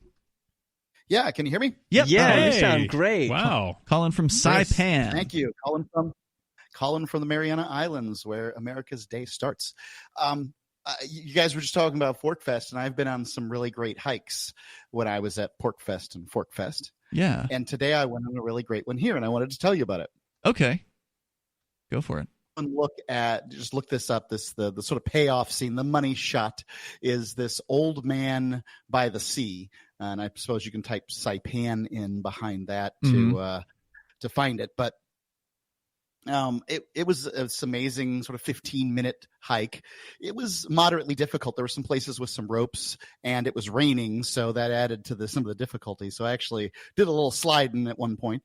But when it was all paid off when I walk out of this sort of cave of trees, right? This canopy of trees, and I see this flower-lined beach because there's these plants that have these big purple flowers on them, and then I can see the old man by the sea, which is clearly a human face, the way people can see it, and it's framed by crashing waves. Mm-hmm. Wow. So it's kind of like the old man in the mountain, which New Hampshire had for many years, but has worn away with erosion, so there's no longer a visible face on it. This one has not been eroded. Fell off. Yeah. Oh, it fell off? Yeah, it didn't just erode. One day. His whole face really all fell one day. Off. Yeah. Oh, okay. I figured it was erosion that led to whatever it was that happened. Probably was. Yeah. Yes. It fell off. But this face is still intact, Mark. Apparently. It looks gorgeous, Mark. This place looks like a tropical paradise. It's a gorgeous place. That's how it felt when I was there, and even with it misting and all that stuff, the weather was not optimal. But I felt like one of those experiences you get when you get to the top of the mountain. It's like, wow, I made it. And then, guys, there's a cave off to the right, like a serious walk-into cave.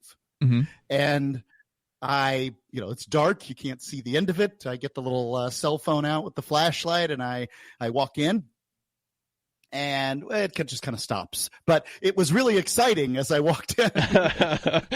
But then the rain starts coming down, so I have to sit in the cave and just kind of for 20 minutes, I'm just with my thoughts and enjoying it, and I can see the rock that is the old man by the sea at a different angle, so it doesn't look like a head anymore. But you got to be at the right angle to see it, I imagine. Highly for this hike for anybody who makes it to Saipan. It's totally worth it. Okay, cool. Wow. Anything else going on up there that's exciting we're talking about besides hikes? Well, I met the chairman of the Republican Party last night at a fiesta. You guys have you've been there, what, cool. 2 weeks, and you've already had dinner with, what was it, the press secretary for the governor, the chairman of the Republican Party, and who else? You met the guy with the gun that loosened up gun restrictions there?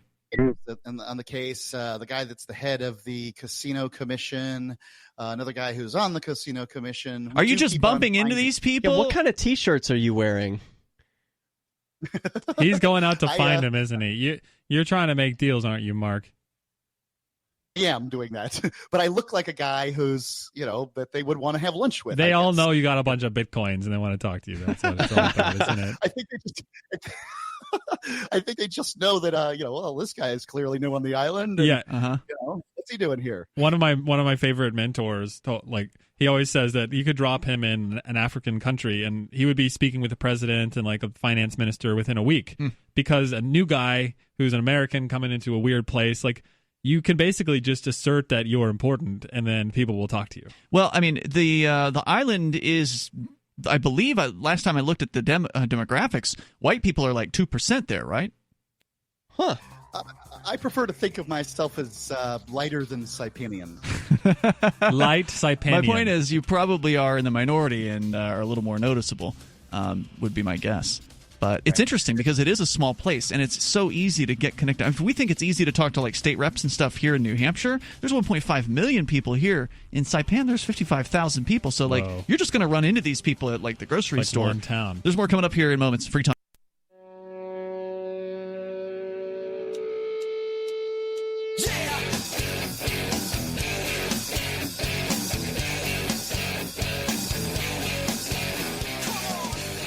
It's Free Talk Live. You dial toll-free if you want to join us.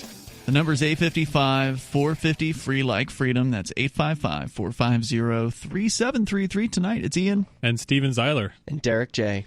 Don't forget, you can join us online. Go to freetalklive.com, and you can, for instance, follow the email list. We've got an email sign-up box there on freetalklive.com. You just drop your email in.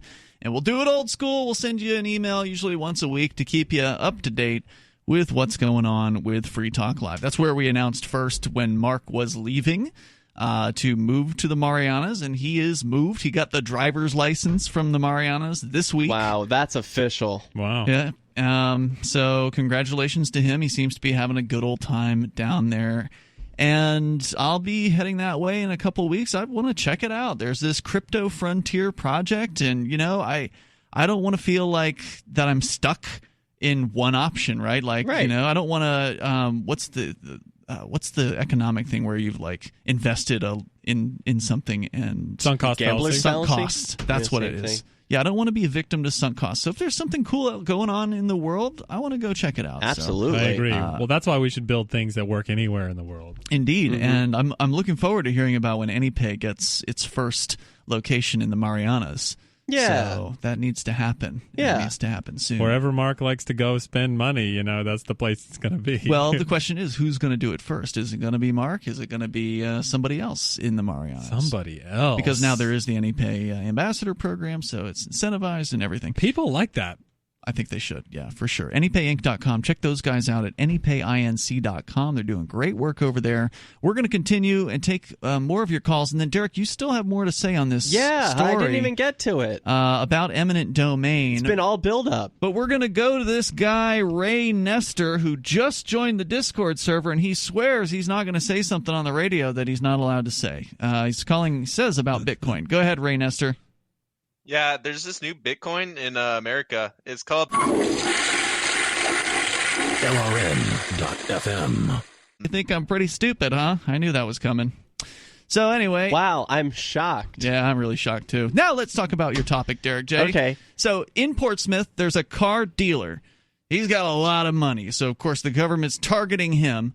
Yeah, he's a successful guy, and this has been millions of dollars and years of people's time being wasted, and all the residents of Portsmouth have been like, would you just give up, please, city council, just stop this. Really? All of our money is being drained away, just leave this guy alone, it's not worth it. But these city councilors are like, no, we got to take this land. Just like going after the Robin Hooders here in Keene.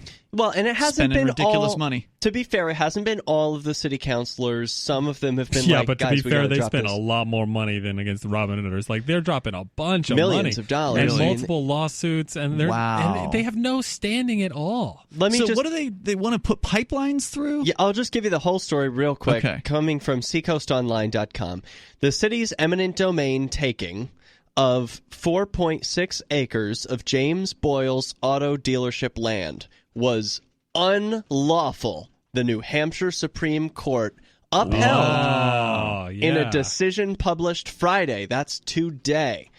Damn. In a second related decision, the state's highest court found Boyle revoked permission for the city to have the sewer line through his Greenleaf Avenue property in 2008, 5 years earlier than the lower court previously ruled. Both cases are remanded to Rockingham County Superior Court to calculate the additional year's worth of damages. So they're going to have to pay him. Ooh. They're going to have to pay him. Meaning the city taxpayers are going to have to pay because these people have no liability for their own actions. And no, we all knew this was coming. All the residents of Portsmouth are like, stop it, guys, stop it. Because you're not only are you costing us money in the meantime, you're going to lose a lot of money, and we're going to have to pay for it. And we all knew it. But they just wouldn't give it up because they have no consequences. So, or life. Yeah, right. Also remanded is a prior order that Boyle be paid $3.5 million, measured in part by lost profits for a future dealership he said he's been unable to build due to flooding from the sewer line. But the Supreme Court reversed that decision, finding in the city's favor. Now, I think that's unfair, but the city trials lawyer Bruce Flemley said the ruling means Mr. Boyle is back to zero. Without the lost profits argument, Flemley asked, what would the damages be based on? Now, he makes a good point. Like, he was going to build more onto this property. He wasn't able to while this whole lawsuit was going on. Surely he was going to be making more money from a bigger car dealership. Presumably. But he hasn't been able to. I mean, maybe he would have failed. It's a big, successful car dealership in town. It definitely would. It's a Toyota dealership. Boyle's lawyer, John Kuzivinich, however, says he expects when the lower court revisits the case, in light of the new ruling, there will be a substantial increase owed Boyle for damages. Because the court was probably like, oh, you were not found, it wasn't found in your favor, you don't get a lot of damages. But now it's like... We will, quote, pursue damages for what is now 16 years worth of damages, fully aware of what the court wants us to prove, he said. We are pleased that the Supreme Court clarified the respective positions of Mr. Boyle and the city, only leaving the question of damages remaining. So now they're just talking about how much money are you going to give me? Hopefully this clarity... And how many more years is this going to take? Hopefully not very long. I mean, this is kind of the end to it. What's the tax rate hike they're going to have to do to pay for this? In a press release, the city announced the $3.5 million award to Boyle has been struck down and vacated, although the New Hampshire Supreme Court failed to recognize the city's legal interest in maintaining the sewer line. So blah, blah, blah. They're going to have to pay this guy. Boyle said the case has the ability to run to $100 million. Yeah. In damages. Damages. Look. You got a big auto dealer you can't run for 16 years with interest and everything.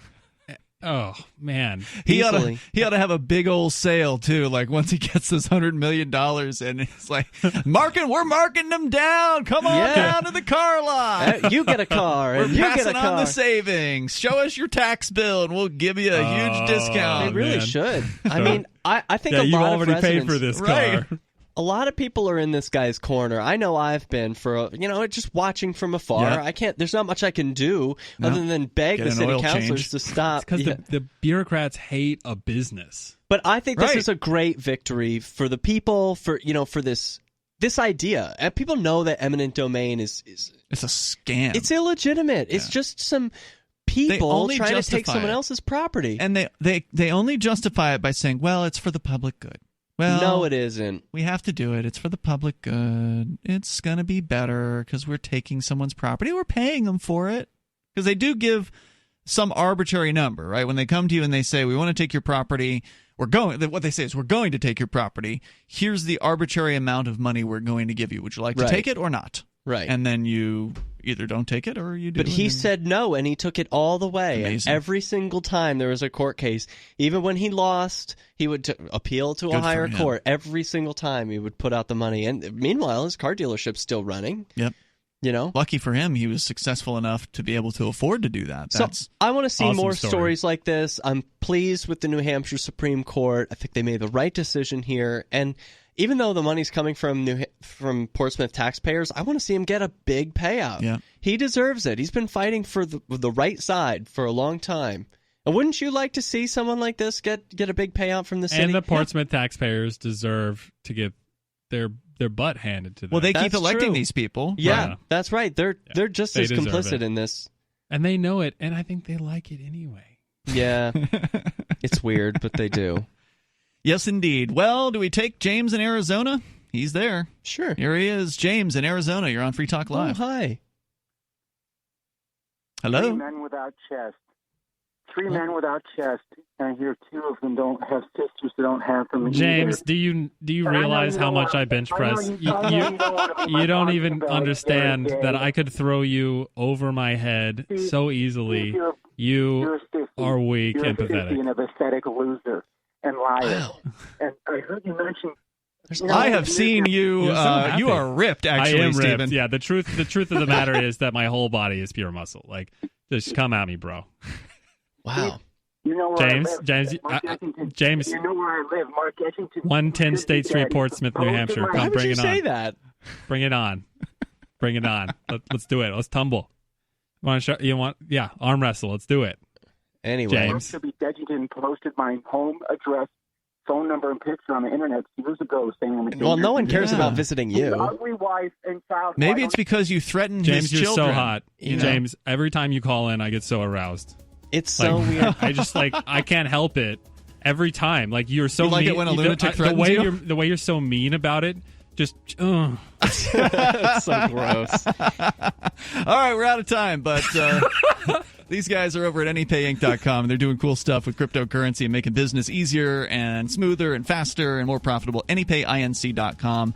And more tomorrow night. Join us online in the meantime, freetalklive.com. Are you a cryptocurrency advocate? The Crypto Tip is the ideal outreach tool to help new people discover cryptocurrency. It's a printable business card-sized tip that you can give to service providers, preferably in addition to a good cash tip. When the server scans the QR code, it'll bring up an explanation of cryptocurrency, how to install a wallet, and allow them to claim the tip. If they don't claim the crypto, you get your tip refunded to you after a time period you specify. Plus, if they do claim the tip, you get an email alert. Create as many tips as you want at cryptotip.org. That's cryptotip.org.